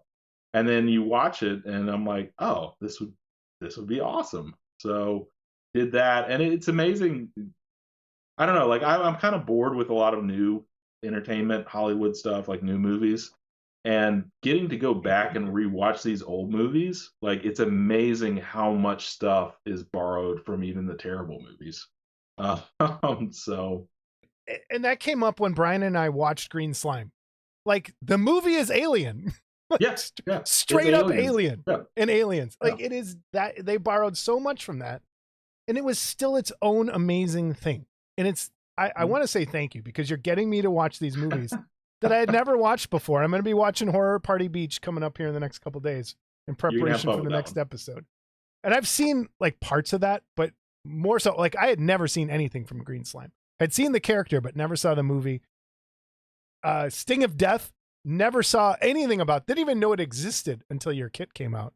That was a deep dive Google search trying to find the worst movies. And when I saw a picture of it with the trash bag as the head, I was like, okay, that's it. That's the next one. And that movie's fantastic. Right. Like, yeah. it is a really good movie. Yeah. And you know what? It's really fun kind of breathing new life into these old films. Because like, some people were just there to get a paycheck. They were probably drunk, high, whatever, showing up to work. They didn't care. But then you had some like actors or artists or things that were working on the movie, and they thought that this was going to be the movie that made their whole career, And so you watch these old movies and you're like, somebody really cared about this, but the majority of people didn't. Yeah. So it's fun to kind of revisit and just kind of, breathe some new life into it. And I'm still stuck on the fact that there's somebody behind the scenes going, that's it, that's perfect, that's the shot. Right. And it reminds me of that first William Shatner album where he did Rocket Man and Lucy in the Sky with Diamonds. There was somebody in a control room going, that's it, Bill, that was it, that was perfect. Okay. And you wonder, how high was that guy at that point? Right. And it's a wonder. So I want to touch on these two kits. So you worked for Reynolds for years, knew a lot about molding and casting. Is it amazing to you what you can do digitally that there's no way you could have ever molded and casted some of this stuff when you look at it and go, there's no way, or if you did it, it would be such a pain in the ass. Oh, yeah. I mean, with all the little spikes and the, how many pieces would that green slime, just the arms have had to be in, maybe, it's. Yeah. No, it's incredible what you can do. And, that's kind of where it's nice that I know both sides of that coin. So I can design for 3D printing, or I can design for, molding and casting. But it's really nice because it with the 3D printing, you're really freed up from the constraints of what you can make, kind of in a more traditional sense. I never would have sculpted the scales on Horror Party of the Beach the way that I did had I known I was going to be molding and casting it. Those tentacles probably, so in terms of like the design constraints, being digital, I it's kind of open ended. I can really kind of do whatever I want, which also is a double-edged sword because it is super easy to get too carried away, too big. Again, which happens a lot with digital sculpt. We've noticed. Yeah. Well, like I'm looking at the Hawkman. Okay. Oh, those wings are insane. Oh, the wings are insane. I was going to get there, but there's something stupid like the mace. Okay. With all those points on it. Okay. I can't imagine casting that. Oh yeah, you would have to have like blind. They call them blind risers, where you'd have little vents that don't actually vent out of the mold, but when you cure it under pressure, it shoots into those blind risers, right. And then you cut all of them off, and you'd have to sand every little tip, and or pre-fill them. Even though Reynolds didn't like when I would do that, but you could pre-fill them. But it's still it just added to the aggravation, But yeah, so. But then you take something like that and you can print it. Yeah. And it's amazing. Just that whole kit, the wings and the who's this? What was the Hawkman for? Another private collector, or was this something I missed? Another private collector. I used to do a lot of busts for him traditionally. And then we did this one because that was one of the last things he wanted in his collection. So we did that. And again, that double-edged sword with digital. Those wings are massive. And, I print the whole thing up and then I realize, I have to backfill this base because you can see how the base widens out. I was thinking about how much this is going to weigh, like what's the balance going to be. But like even then, I still had to backfill that whole base full of resin just to get it so that it wouldn't topple over. So, and then I'm going to ask you about, I don't want to call it a cheat, but so when you do those wings, you can, again, people don't know about digital, you can use symmetry and do one side and copy the other side and then go back and maybe alter it a little bit so that they're different. Is that what you ended up doing on something like this? So you sculpt one wing and then they call them deformers where you can go in and kind of put some points in there and then kind of manipulate it and pose it and that type of thing. There's all sorts of different ways to do that. I did it the slowest way possible and placed every single little feather to make the one wing. Now they've got like things where you can make like a chain brush. So think of it as like a chain then it just replicates all the feathers and you can draw a couple lines and there's your wing. So it's constantly evolving. Oh man. All right. The Superman, is it same private collector, different private collector? Same one as the Captain America. Okay. So I just did that for him. We've got a couple more of the Justice League ones that we're going to do down the line. But yeah, that was my first commission back to freelancing that I just wrapped up. So very cool. Scott, do you approve of the height of the S? It's okay. It's a passion mustard. It's okay. It's not over crazy. Okay. Chris, you're welcome to punch him right in the stomach. It's one of my pet peeves. Okay. So I'm an old, and I don't know how familiar you are with it because you're so young, but the old Aurora Superman kit, for example, the S was etched into the plastic, basically. Okay, yeah. Okay. And same with the cape and all that. Oh, okay. I know what you're talking about. Yeah, I heard you, kind of. Yeah, and it's like, so a lot of these guys take these S's and they fucking raise them way up. Okay. Yeah, I don't like the, And I just think it looks insanely crazy. Okay. Yeah, it's like a shield crest. Yes, this is not overdone. This is fine. Yeah. Okay, this is not overdone. But yes, I've seen it. Jason sent me one that was a beautiful Superman. I said, yeah, look at the side view. And you look at the side view and the thing would be raised up off his chest like this. A quarter of an inch. Yeah, it's like, it just makes me insane. They actually, and you'll see this when you see Superman. It's not Superman, but Mr. Terrific. They did his face mask right. Like, it's raised just enough to where he can still, like, it's not part, you can see he's wearing like a mask and his face still emotes with that piece of whatever they have on his face, latex, silicone, whatever it is. It still moves and allows him to express himself. And it is it doesn't look corny in action at all. I loved Mr. Terrific in that movie. So it's kind of the same thing. They could have blown that out and just totally wrecked it, but they did a good job. And this is Such a dynamic pose. That cape looks awesome. It's such a good piece. Oh, thank you. Yeah, Sure, I mean, they're pretty happy. it's a boring pose, and so it's like, how do you kind of tweak it a little bit, And we talked about, do we want the fists, and it was like, let's do the open hand because we really haven't seen that a lot with statues. And then how can we kind of jazz it up? We'll turn them a little bit to the side, make the cape billowing. Yeah. Little Nice. design choices can make big impact. All right. Up next in your line that's coming, we have some Frankenstein monster picture. Yeah. So what's your plans for this? So, doing the obscure things, they don't always sell well. So I want to start incorporating some kind of heavy hitters into the series. So I'm kind of deeming these the icon edition. So about every 5th release, I'm going to do a more well-known character. So for this one, it's Frankenstein's monster. It's, again, my take. It's more heavily influenced on Bride of Frankenstein because I think that look is a little bit more interesting than the classic look, but still trying to keep those elements in. And then for this one, I'm going to do something. I'm not sure what I'm going to do yet, but I'm going to do something a little bit different in terms of the release. So there'll be the 8th scale and the 6th scale, and then I may do one extra release with this one. That might be something different, but I haven't fully decided on that, so I'm not going to, spill the beans on it. But so depending on which pictures you're showing, there's both. I'm going back and forth. Okay, so there's the rough pose that I did like a year ago. That is the pose. So the kit will probably be something similar to that. And then I just got done with the 2 portraits. So I wanted an angry portrait and then like a regular portrait. And then there's one where he's just kind of in A-frame pose, just kind of working out the kinks of the design and everything. Should do well. Hopefully it does. Yeah. Awesome. So if people want to buy kits, what do they do? How do they get a hold of you? What's the best way? So the best way is the website.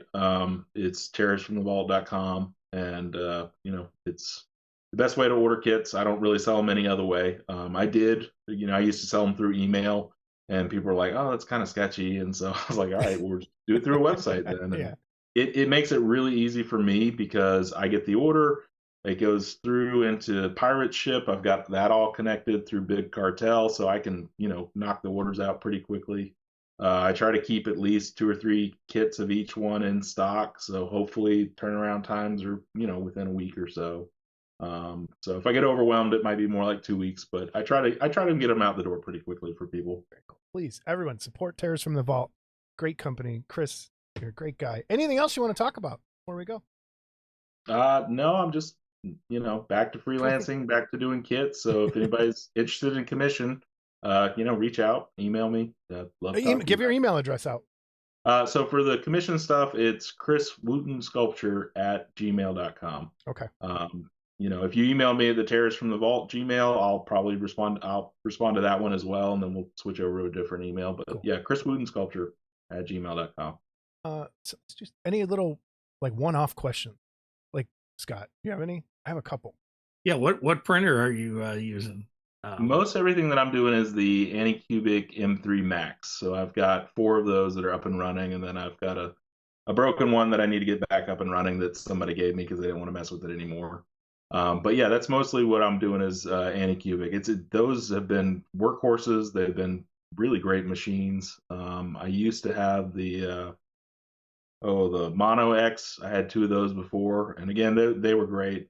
The anti-aliasing didn't work that well on those though, so I ended up selling those and then got the M3 Maxes, and that's what I've been using the past 3 years. So, what's your go-to resin? Anycubic as well, or different? I like Sunlu ABS. I mix a little bit of Soriatec in there just to like thin it out to make it a little bit more watery. Okay. But it's mostly Sunlu ABS. It seems to be much more durable and cheaper. Yeah, it is. Yes. I agree with both of them. And I got the biggest jug ever. I got the 4 kg the other day from I've never seen those until the Amazon Prime Day stuff. Like, oh no. Nice. Just what you need is a big jug of stuff to spill all over the place. Okay. Yeah. Roll the garage door up, spill it, Hey, that's usually what happens until it spills outside of the garage on the sidewalk that you're supposed to keep clean. Right. Shit's gonna be there when you sell that. Dude, it totally is. That's what went through my brain. I'm like, how am I going to sell the house with this? Oh yeah. No, Yeah, while I was at Reynolds, I had customers that would ask me about 3D printing all the time, and we had one guy that I don't know why, but he had a vat full of resin, and he was like, "Oh, I didn't want to throw it in the trash, so I just opened up the side door and threw it out." And because before it could hit the ground, it like catalyzed, and he catalyzed all over his arm from the wind. And I was just like, "Why did you do that? What?" That sounds like something I would do, actually. So Let's see if it can freeze midair. I mean, it's probably pretty similar. Yeah. I wonder what. Whoa, could you put it in a super soaker and like oh god, aim it at the sun and see? Scott, that's it for the MCTV barbecue. Super soakers full of Soraya super soakers with 3D resin. Yeah. And put out everybody's eye. Yeah. And then light it on fire. Come on. That's fun. Maybe we could do paintballs full of 3D resin. Yes. Yes. Now, my other question, what's your favorite project you've ever got where you're like, oh my God, I can't believe I'm doing this. Like, this is a dream come true. Has there ever been one of those, or has it just been a slog the whole time? No, I mean, Quint and Ash, those were really great projects for me. Commercially, like I really, really enjoyed working on the Leatherfaces, from Texas Chainsaw Massacre. Yeah. I did not like watching those movies on repeat to get all the screen captures. That was a bit torturous, but no, I'd say probably any of the movie stuff was a lot of fun for me. But yeah. Quint and Ash were really those were nice ones. Yeah. Awesome. All right. Well, thank you for joining us, sir. This has been amazing. Again, everyone, great company. Chris Wooten, thanks for joining us. Tears from the Vault. Links are down below. Buy their stuff. Buy Chris's stuff. There, it's just one person. Yes, please. Yes. But yeah, thanks for having me on. This has been awesome. This has been great. Very nice to meet you guys face to face. I mean, I've met you before, Jason. Yeah. So like, and I hope we can get out there to KidCon. We're going to try and make that happen. So we'll see. Yeah. All right. Thank you, sir. All right. Thanks. All right, Scott. What'd you think? Chris Wooten. Yeah, and I think he's gone to Wonderfest. I've just never stopped to talk to him. But and I've corresponded with him before, but really good guy. Yeah. So and great work. I'm excited. What's that? Support him. Baby needs a new pair of shoes. Yeah. He's got a new kid. Let's help him out. Great kits, great ideas. I'm excited to see where he brings his company and everything he's got going. Thank you so much for joining us, Chris. That was a really fun time. We had a really nice chat, not on screen too. Afterwards, it was fun. He's a good dude. But yeah, thanks. Support Tears from the Vault down below. Link will be there, and check them out. Scott, we haven't done a Workbench in a long time. You got anything?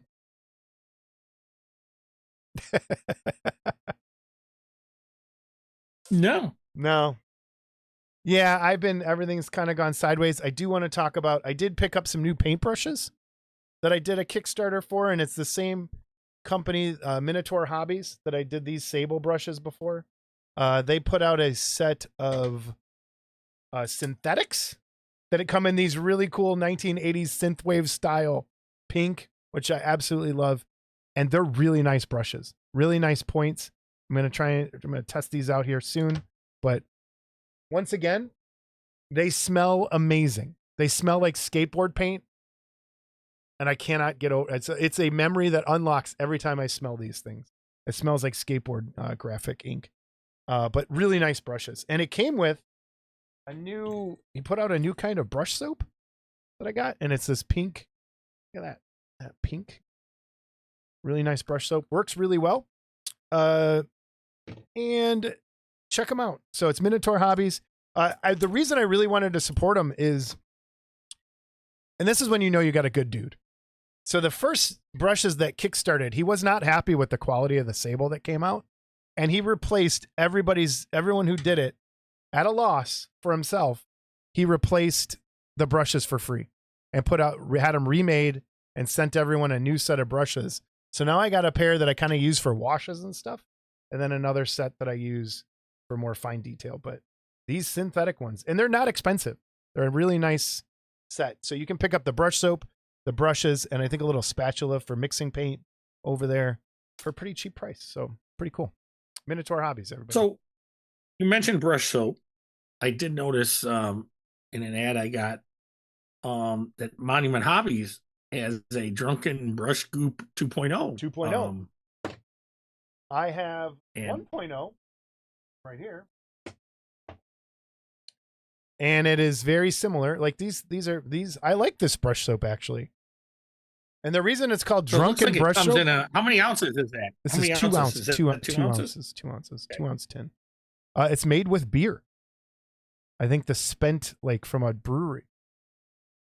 But it works really well. If you can tell, I use it. I used it a lot. It works really well. Mm-hmm. But that new stuff looks really nice too. I want to try it. So yeah, that's a Workbench. I'm still working on this. I'm getting there though. Oh, you know what I do have coming? What do you got? Medea New Worlds paint. Have you used those at all? No. And it's a miniature flesh tone paint set. And they're transparent, multi-pigmented acrylics, no primer needed. Airbrush and brush ready RPG skin painting kit for minis and models. And it's 4 bottles. They're really expensive. Okay. They're made by Iwata. Okay. So, anyway, they're normally $50 for the set of 4. Okay. And I think I caught an Amazon Prime and I got them for $28.58. So I got like $20 off of them. What are they so called? I figured, all right, I'll buy them. I'll try them out someday. What do they call? I'll put a link on there for everybody. Medea, MEDEA, New Worlds, NUWORLDS. Okay. So, all right, I'll check it out. Oh, you know what I did buy? I did. Remember the paint set that John Allred recommended for the metallics? Yeah, and actually, I messaged him about that. I bought it. You bought the 36 set, huh? Yeah, and this is only like $30. Yeah, it's cheap. It's very cheap, everybody. Cheap. So I'll put a link up to this again. I think I put it in the last episode. It's 36. The reason it's cheap, it looks like you're getting a lot, I think is because the tubes are actually kind of small. But you're not going to be using a ton of this. So let me just show you how big the tubes are. John said to make sure you use he uses Liquitex airbrush medium with them. Okay. So the tubes are only they're like this big. Okay. So you get, does it say the ounces on them? 22 ml. 0.74 fluid ounces. 0.74 ounces.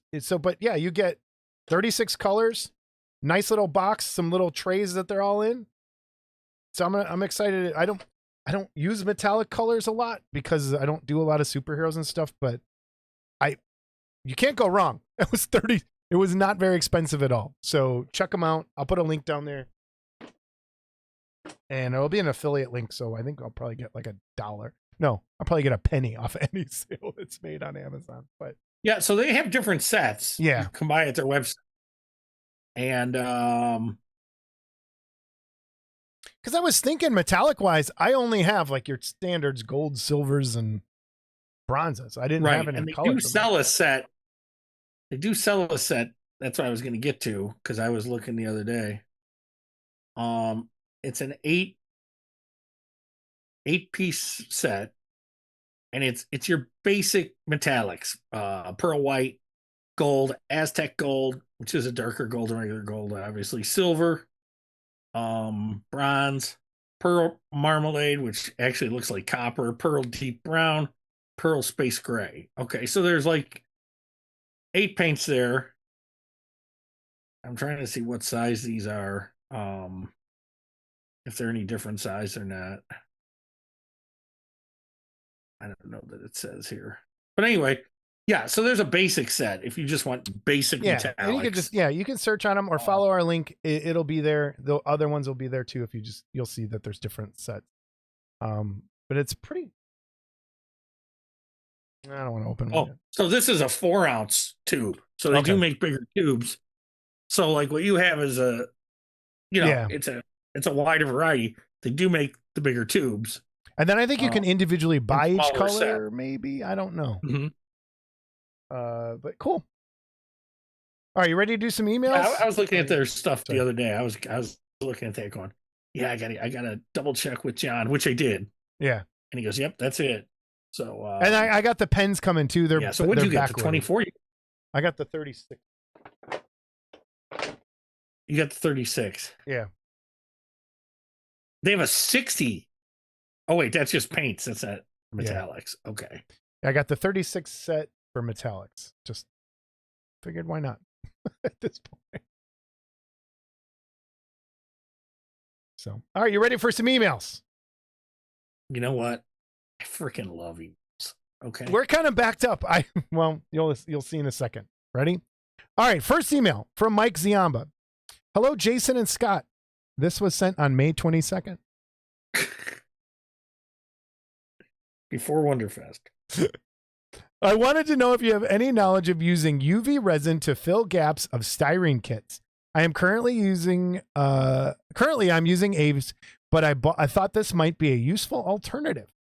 On another point, I watched episode 41, which somehow I missed, and the topic was please stop. I would like to chime in on this, and I wish printed kit producers would stop with the over-the-top elaborate bases. Some of these bases are so detailed, it makes it almost impossible to paint. I used to subscribe to 2 or 3 Patreon sites, but recently have canceled them all due to the over-the-top bases. My 2 cents for what it's worth. Jason, this is for you. There is a store in New Jersey called Mythico's Studio, and they now produce their own line of miniatures in the same light as Warhammer. They're called Mythic Earth. Just wondering if you're familiar with this line. Hope you have a great Wonderfest. I am familiar with the line. They look really good. Hold on. We'll come back to all that in a second. All right. From July 9th, Mike Ziamba. Hello, Jason and Scott. Not sure if you received my previous email on this, but here goes. Do you know if you can use UV resin to fill seams on a styrene kit? I have been using Aves, Vallejo plastic putty, and thick tester cement. Thought this might be a good alternative. Any thoughts on this? In your live stream, you mentioned there are very few kits which premiered at Wonderfest. If this continues to be the case and you can purchase all of the newer kits online, wouldn't this contribute to lowering attendance at the show? While it is nice to meet the vendors in person and fellow modelers, will it be worth the cost of attending the show? Hold, please. From Mike Ziamba, July 22nd. Not sure if you're receiving my email, so here are a couple points. Can you use UV resin to fill the gaps on styrene kits? I want to be sure others have tried this, and what is the variable solution? Regarding Wonderfest, there doesn't seem to be a lot of new kits being released at Wonderfest. If this trend continues, it will discourage some modelers from going to the show. If one can purchase all the available kits online, why incur the expense of attending Wonderfest? The cost of shipping kits is far below that of what it costs to attend the show. While it is good to rub elbows with fellow modelers and chat with the dealers, it does get pricey to attend the show. Just something to think about. We have a store here in New Jersey called Mythic Studios, which we just responded to. The product line is a line of gaming figures called Mythic Earth. I know, Jason, you're into some of the gaming figures and wanted to know if you've heard of this line. I purchase a lot of my paint in the store and have been discussing getting larger kits into the store, but there are no producers who sell their product at wholesale prices. Trying to get the gaming crowd into garage kits remains a challenge with no viable solution at the present moment. The owners like it when I bring in some of my paint ups, but no movement on getting of the larger kits into the store. Finally, are you familiar with the UK GK podcast? It has 2 Brits who produce and sell kits in the UK. So, to my defense, I responded to him on the 9th, and I said, "Hi, Mike. I'm sorry your original email fell through the cracks because it was way back in May. I'm printing both out now and got them on, so here we are." And I don't know if you saw that one. Maybe he's not getting my emails. So let's start with this UK GK podcast. Yes, I am familiar with it. Yes, I've seen it. My only issue is I don't like to watch garage kit stuff on YouTube that much because so much of my time is spent here. I'd much rather watch UFO stuff on YouTube than garage kit stuff. So that's kind of it. Have you watched their show before? No, Scott has not. I have some issues, but I won't go with no. I know. Look, I have a spider friend. Go back up, buddy. There he goes. Yeah, they have a show. Watch it. Look up UKGK. They're there. Also, UV resin on plastic styrene kits. I'm sure you could. I don't see why you couldn't. I think I would be more apt to try that UV putty that Yes. we've got from Flow Creek Hole, was it? Fun Creek Hole? Fun Creek Hole? I was going to say if I had a piece of styrene sitting around. I think for certain things, the liquid would flow into the cracks a little easier for certain things. And for other things, the putty would be better. I don't see why you couldn't. The only thing that ran into is for Aves, and I'm going to have to test this again. I dripped some, what's the new name for it? Finishing solution. Used to be safety solvent. Onto a piece that I had printed, and that piece like stayed sticky and wouldn't get unsticky. And I don't know if it was just because of the type of UV resin I was using or if something else happened, but I'm going to have to do some testing and make sure that that doesn't mess with the UV resin, like as a solvent to start to dissolve it like alcohol does. Mm-hmm. So that's one thing I'm worried about so everyone be careful, do some tests with the finishing solution on 3D kits. It works fine on resin, regular resin, urethane resin. UV resin, I'm going to have to do some more testing. Because I've used it before with no problem, but on this one part, it made it sticky. So I don't know. I don't know what's up with that. Other question. Wonderfest. And not a lot of new kits coming out at Wonderfest. Scott, thoughts on that? Well, he's not wrong. No, but he's not wrong.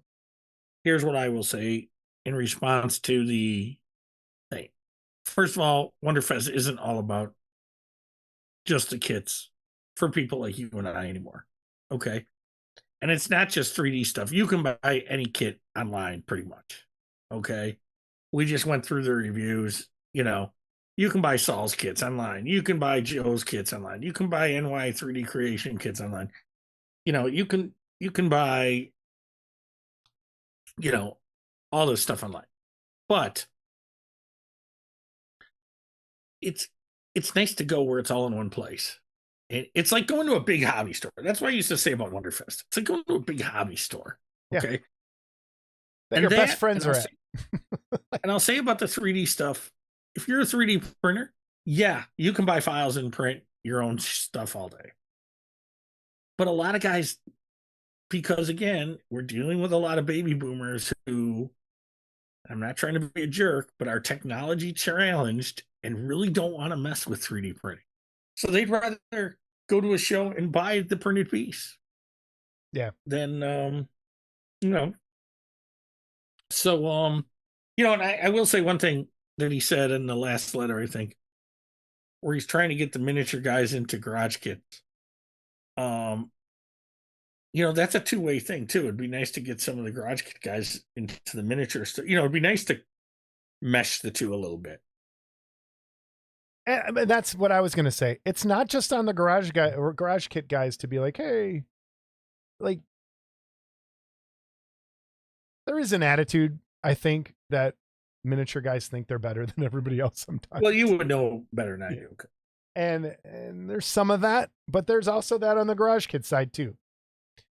And I fully understand not selling wholesale your garage kit that you've printed or cast in your house. It doesn't make sense to do that. It really doesn't, because your numbers are so low.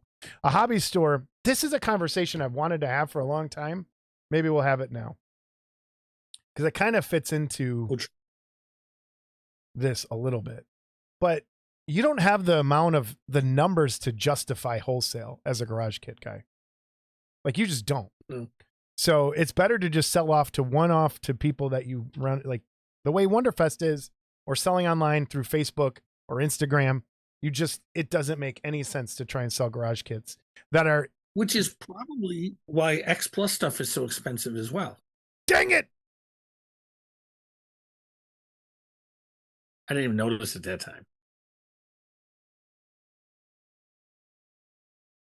All right, everybody.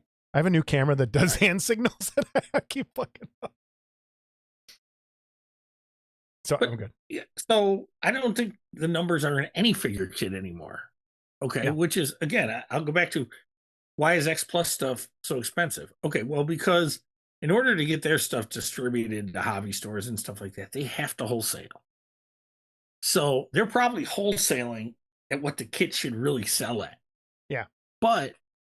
And you're paying off metal molds for plastic injection. Like, yeah, I mean, there's a lot that goes into it. I mean, like, we just $42 for the Mothman. Okay.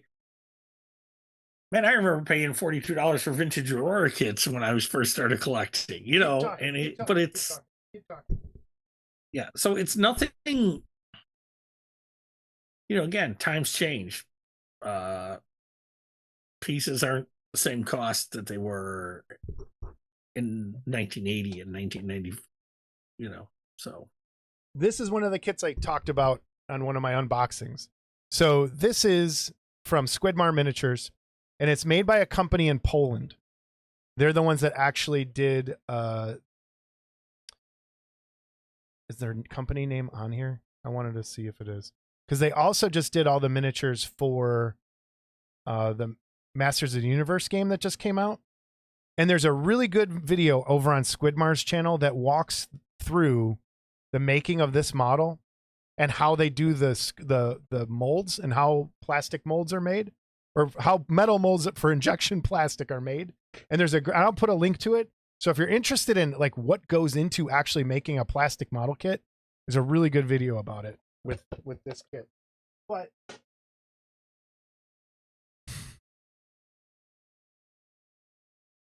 you know, again, I'll show my age. I used to walk up to Kmart by my house, and if I had $10, I could buy a bunch of paint and a $5 car model, Tom Daniels, because I loved Tom Daniels stuff. And yeah, I had paint forever. I had models, you know, so yeah. It's. And this goes right into one of the conversations I've been meaning to have a bigger conversation with you about. There's a YouTube channel called Lords of War, and it is two guys that run an independent gaming store in Canada. And that one of their episodes, they just walk through what it costs to run a gaming store. And all of it applied to a hobby store. And the thing that really blew my mind, and having worked, like I told you, I used to work at Hobbytown. It blew my mind when they put, and this was, you know how I am with math, but they did all the math on what it actually costs to keep the store open and how much you end up taking home as pay as an owner of the hobby store. And at the end of the day,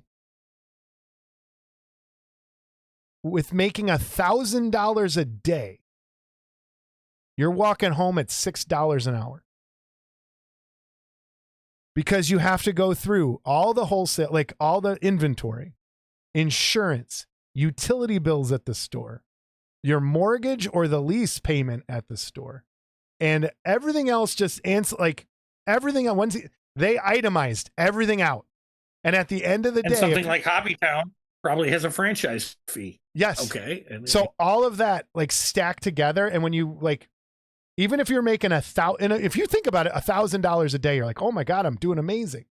But when you actually break that down after you pay all your bills at the end of the month, you're going home with $6 an hour. And it's like, you can't survive on that. No.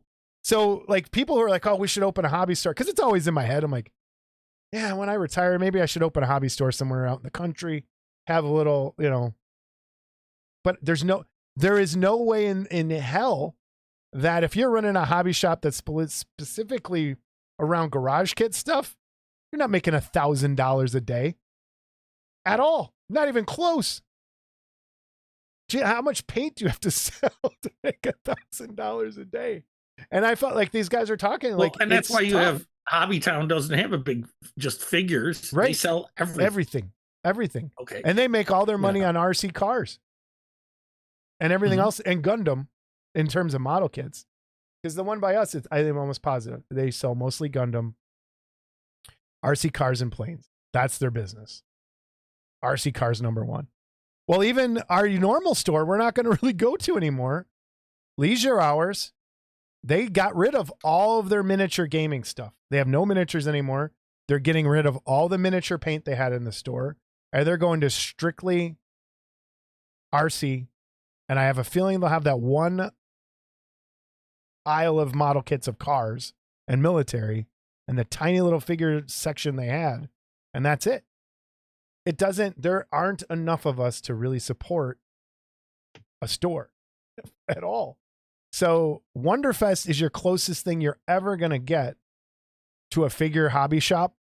And it's almost like a pop-up. Think of it as like a pop-up garage kid shop. It's kind of what it is. But I would say this, the reason you want to go to Wonderfest is just to see everybody.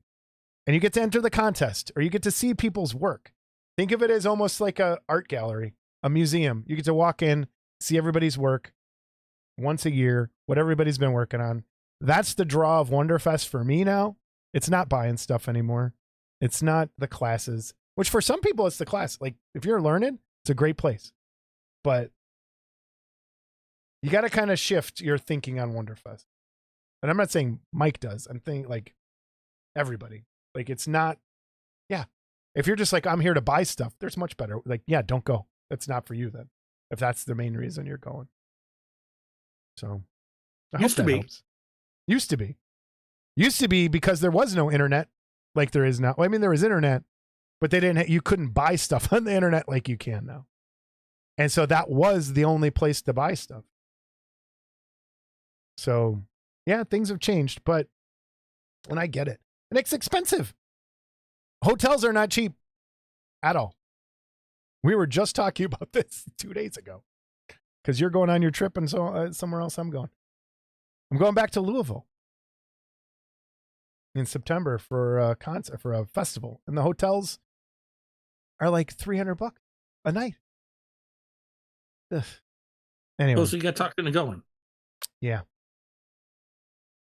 Going to Louder Than Life to see Chevelle. I think that's who I'm going to see. I don't know. It's all butt rock. I don't know what it is.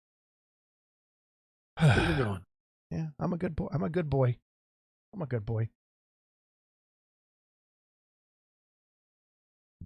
I want to say something, but you'd have to cut it out. From Jeremiah Blakely. I've been contemplating the 3D printing world and what is missing from the marketplace, and I've got a couple ideas. Now, Scott, since you are an idea guy, let's run these past you. Number one. Lay it on me. Number one. Give me your idea. Not my idea, Jeremiah's idea. Missing parts from classic kits, like the palm fawns / trees from the King Kong reissues, or commonly misplaced parts like swords and accessories. So I think that will come. And I'll tell you why. Because I think the scanners will get to the point, and they're not there yet. So don't even think you're close, because you're not. Even with your highest end scanners, you still have to take stuff in and get it cleaned up. But I think the day will come where if someone's missing a part and they say, for example, if they say, Scott, do you have this foot? Okay. That Randy Van Dyke snuck in your bag. Okay. Even after I did that. But, do you have that foot, Scott? And I'll be able to set that on a thing and scan it and either send them a file. And when you scan it, it'll be this size.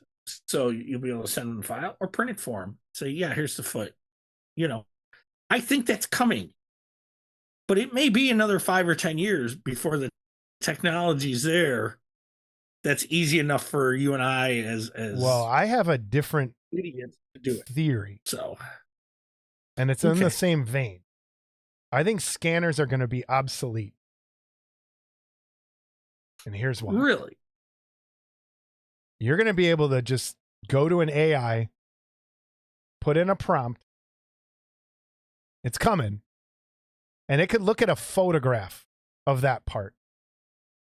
And it's going to be able to make a 3D model out of it. And you could say, make King Kong's left hand from the Aurora kit from 1963 or whatever the hell it was. And I have a feeling that's coming. And scanners I think you'll get to the scanner. I think you'll get to. I don't know. I'll tell you why. It's going to be a scaling. race. Yes. Just for scaling, the scanners will work better.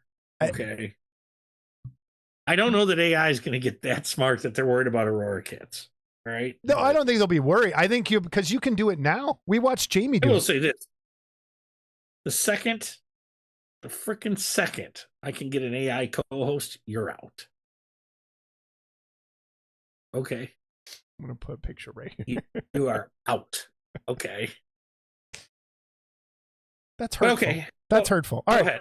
All right. Number 2. I like the idea. Yeah, and I think it's a good idea. For classic kits, for any kit.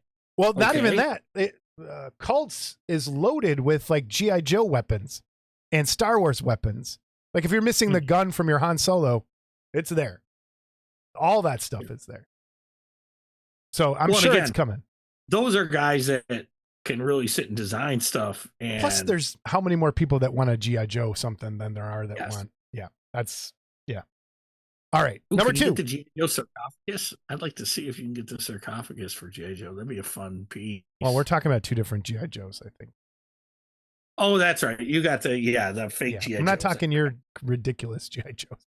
I'm talking Zartan and Cobra Commando G.I. Joe. Come on. I'm talking Mike Power and Bullet Man. Who's G.I. Mike Joes. Power? Yeah. Is he? So Mike Power. Was he friends with Zartan? No, he came out with the. What about Dr. Mindbender? Full size 12-inch or whatever G.I. Joe. Destro? Is he friends with Destro? What's funny about that? No, it wasn't Destro. So anyway, this is when the $6 Million Man was big. So G.I. Joe came out with their own, like, I don't even think they used the word bionic, but Mike Power was like half artificial. Yeah. I see, and all they did was mold the G.I. Joe in clear plastic. Yeah. So you'd see all the rivets and stuff. I saw that. I remember that. And it looked kind of cool, and then they put him in shorts so you could see the bare leg, and I think he had an eye thing going on. I don't know. Yeah. But. All right, number 2. 1/24th scale figures for the movie car kits like Ghostbusters, Starsky and Hutch, Doc and Marty, Addams Family, etc. I think that's a good idea. So if you have a DeLorean and you want a Marty and Doc to go with it, boom. Good idea. I think that's a good idea. There's some of that stuff out there. Yeah. There's some of that stuff is out there now. Mark Worthing's just going to steal all this. You watch. Number 3. Generic 1/24th scale drivers. I know there are race drivers, but there aren't normal people drivers. So just like your little Asian lady causing traffic Your problems. road rage, your Yes. Rage Rover driver. My Rage Rover. Oh my God, that was awesome. Number 4, new design bases for classic kits, especially those that never came with one in the first place. Which one did not come with a base? Who didn't come with a base? Well, when he says classic kits, does he mean garage kits? Or Yeah, I would think, well, like even those Horizon kits, they didn't have bases. No, and some of that's been done. Yeah. I think the consensus on that was it was probably just as easy to make your own at that point. Now, I remember Mike Parks did do some bases for the Billiken Mole Man. Yeah, that's what I'm thinking, like that. And the Creature from the Black Lagoon. And I think there was one more he did too. Dude, I think I'm going to steal that idea. We could just make a bunch of bases that say Dracula. He had a dragon skeleton that would go with either the Billiken or the geometric Cyclops. Yeah. So it's been done to a point. But not 3D. Now that's where you say the AI could come in handy. Yeah, the AI could come in handy. But is someone going to take the risk to make a base for, say, a Horizon Frankenstein? Okay.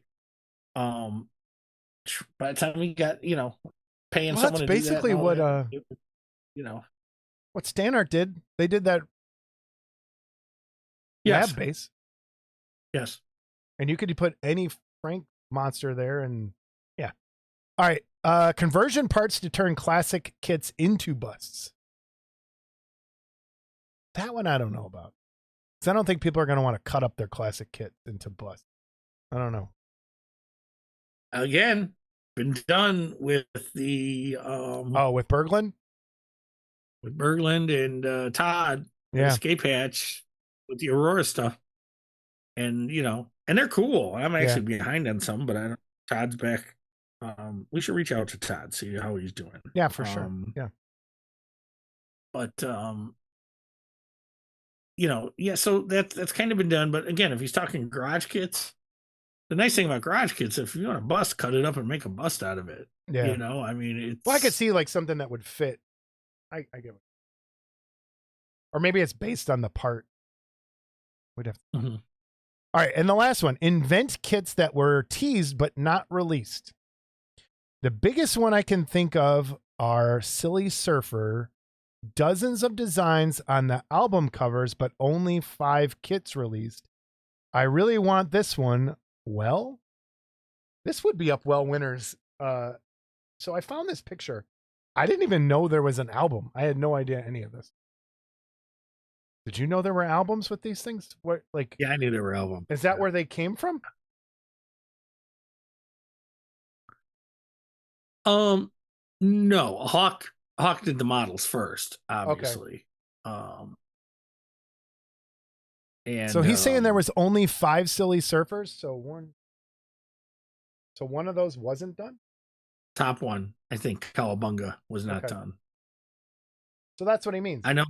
Oh wait, and that one on the left, Out of Control, because all right, the Beach Bunny was done, the Hodad was done, the Hot Digger was done, the Woody was done. Yeah, what's that monster one? That monster one's cool as hell. Yeah, I don't know what that is. Yeah, so when you look at that page, really only 2 of those were done that I know of. Okay.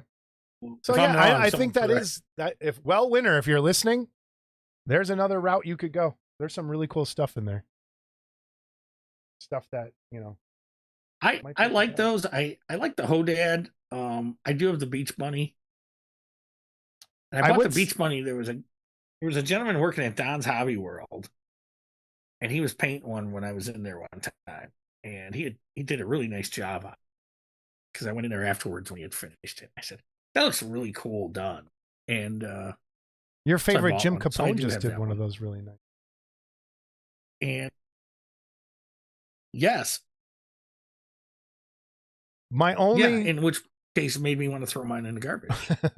My one concern, like if you were gonna for 3D printing, this would be it's something I've run into with Wells stuff. If you were gonna do these weirdo cars, so I've been 3D printing the wacky racers for somebody. They are not good for 3D printing. The axles are not meant to be made out of that kind of resin. Those I think strictly should be plastic kits. Because a lot of those substitute parts, a lot of parts. You're going to have to or metal rods and stuff, and you'll have to support it on the bottom. You can't rest it on the wheels. It's going to bend. It's going to crack. It's too brittle. Even some of these other pieces, will the weight of the piece eventually sag? Yeah. I think these are best made as plastic kits. I really do.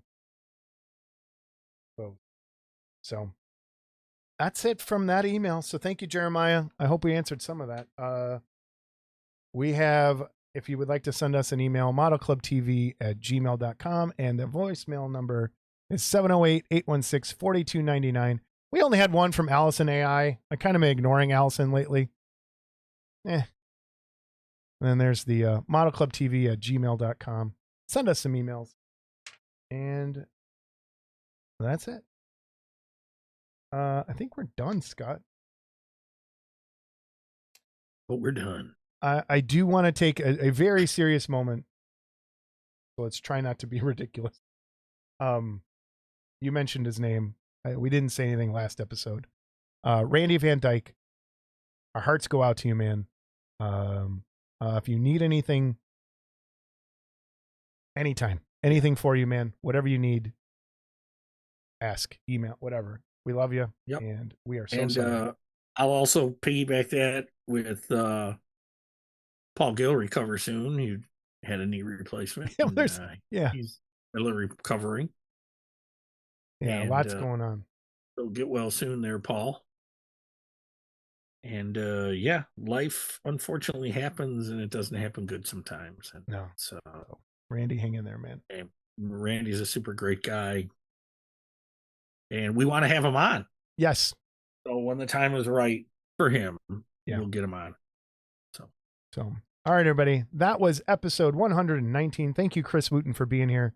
Thank you to FPR&V, Fantastic Plastic Resin and Vinyl. And we'll see everybody soon.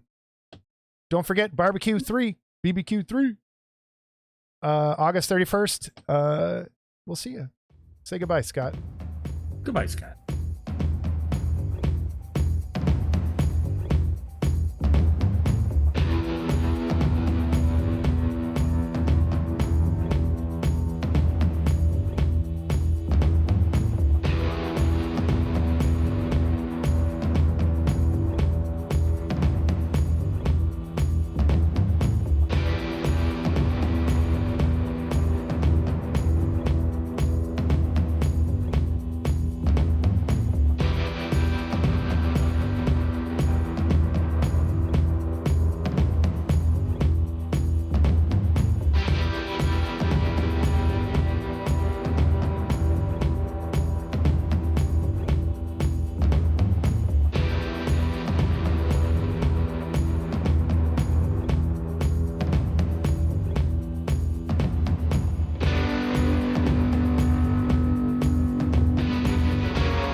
This is episode 119.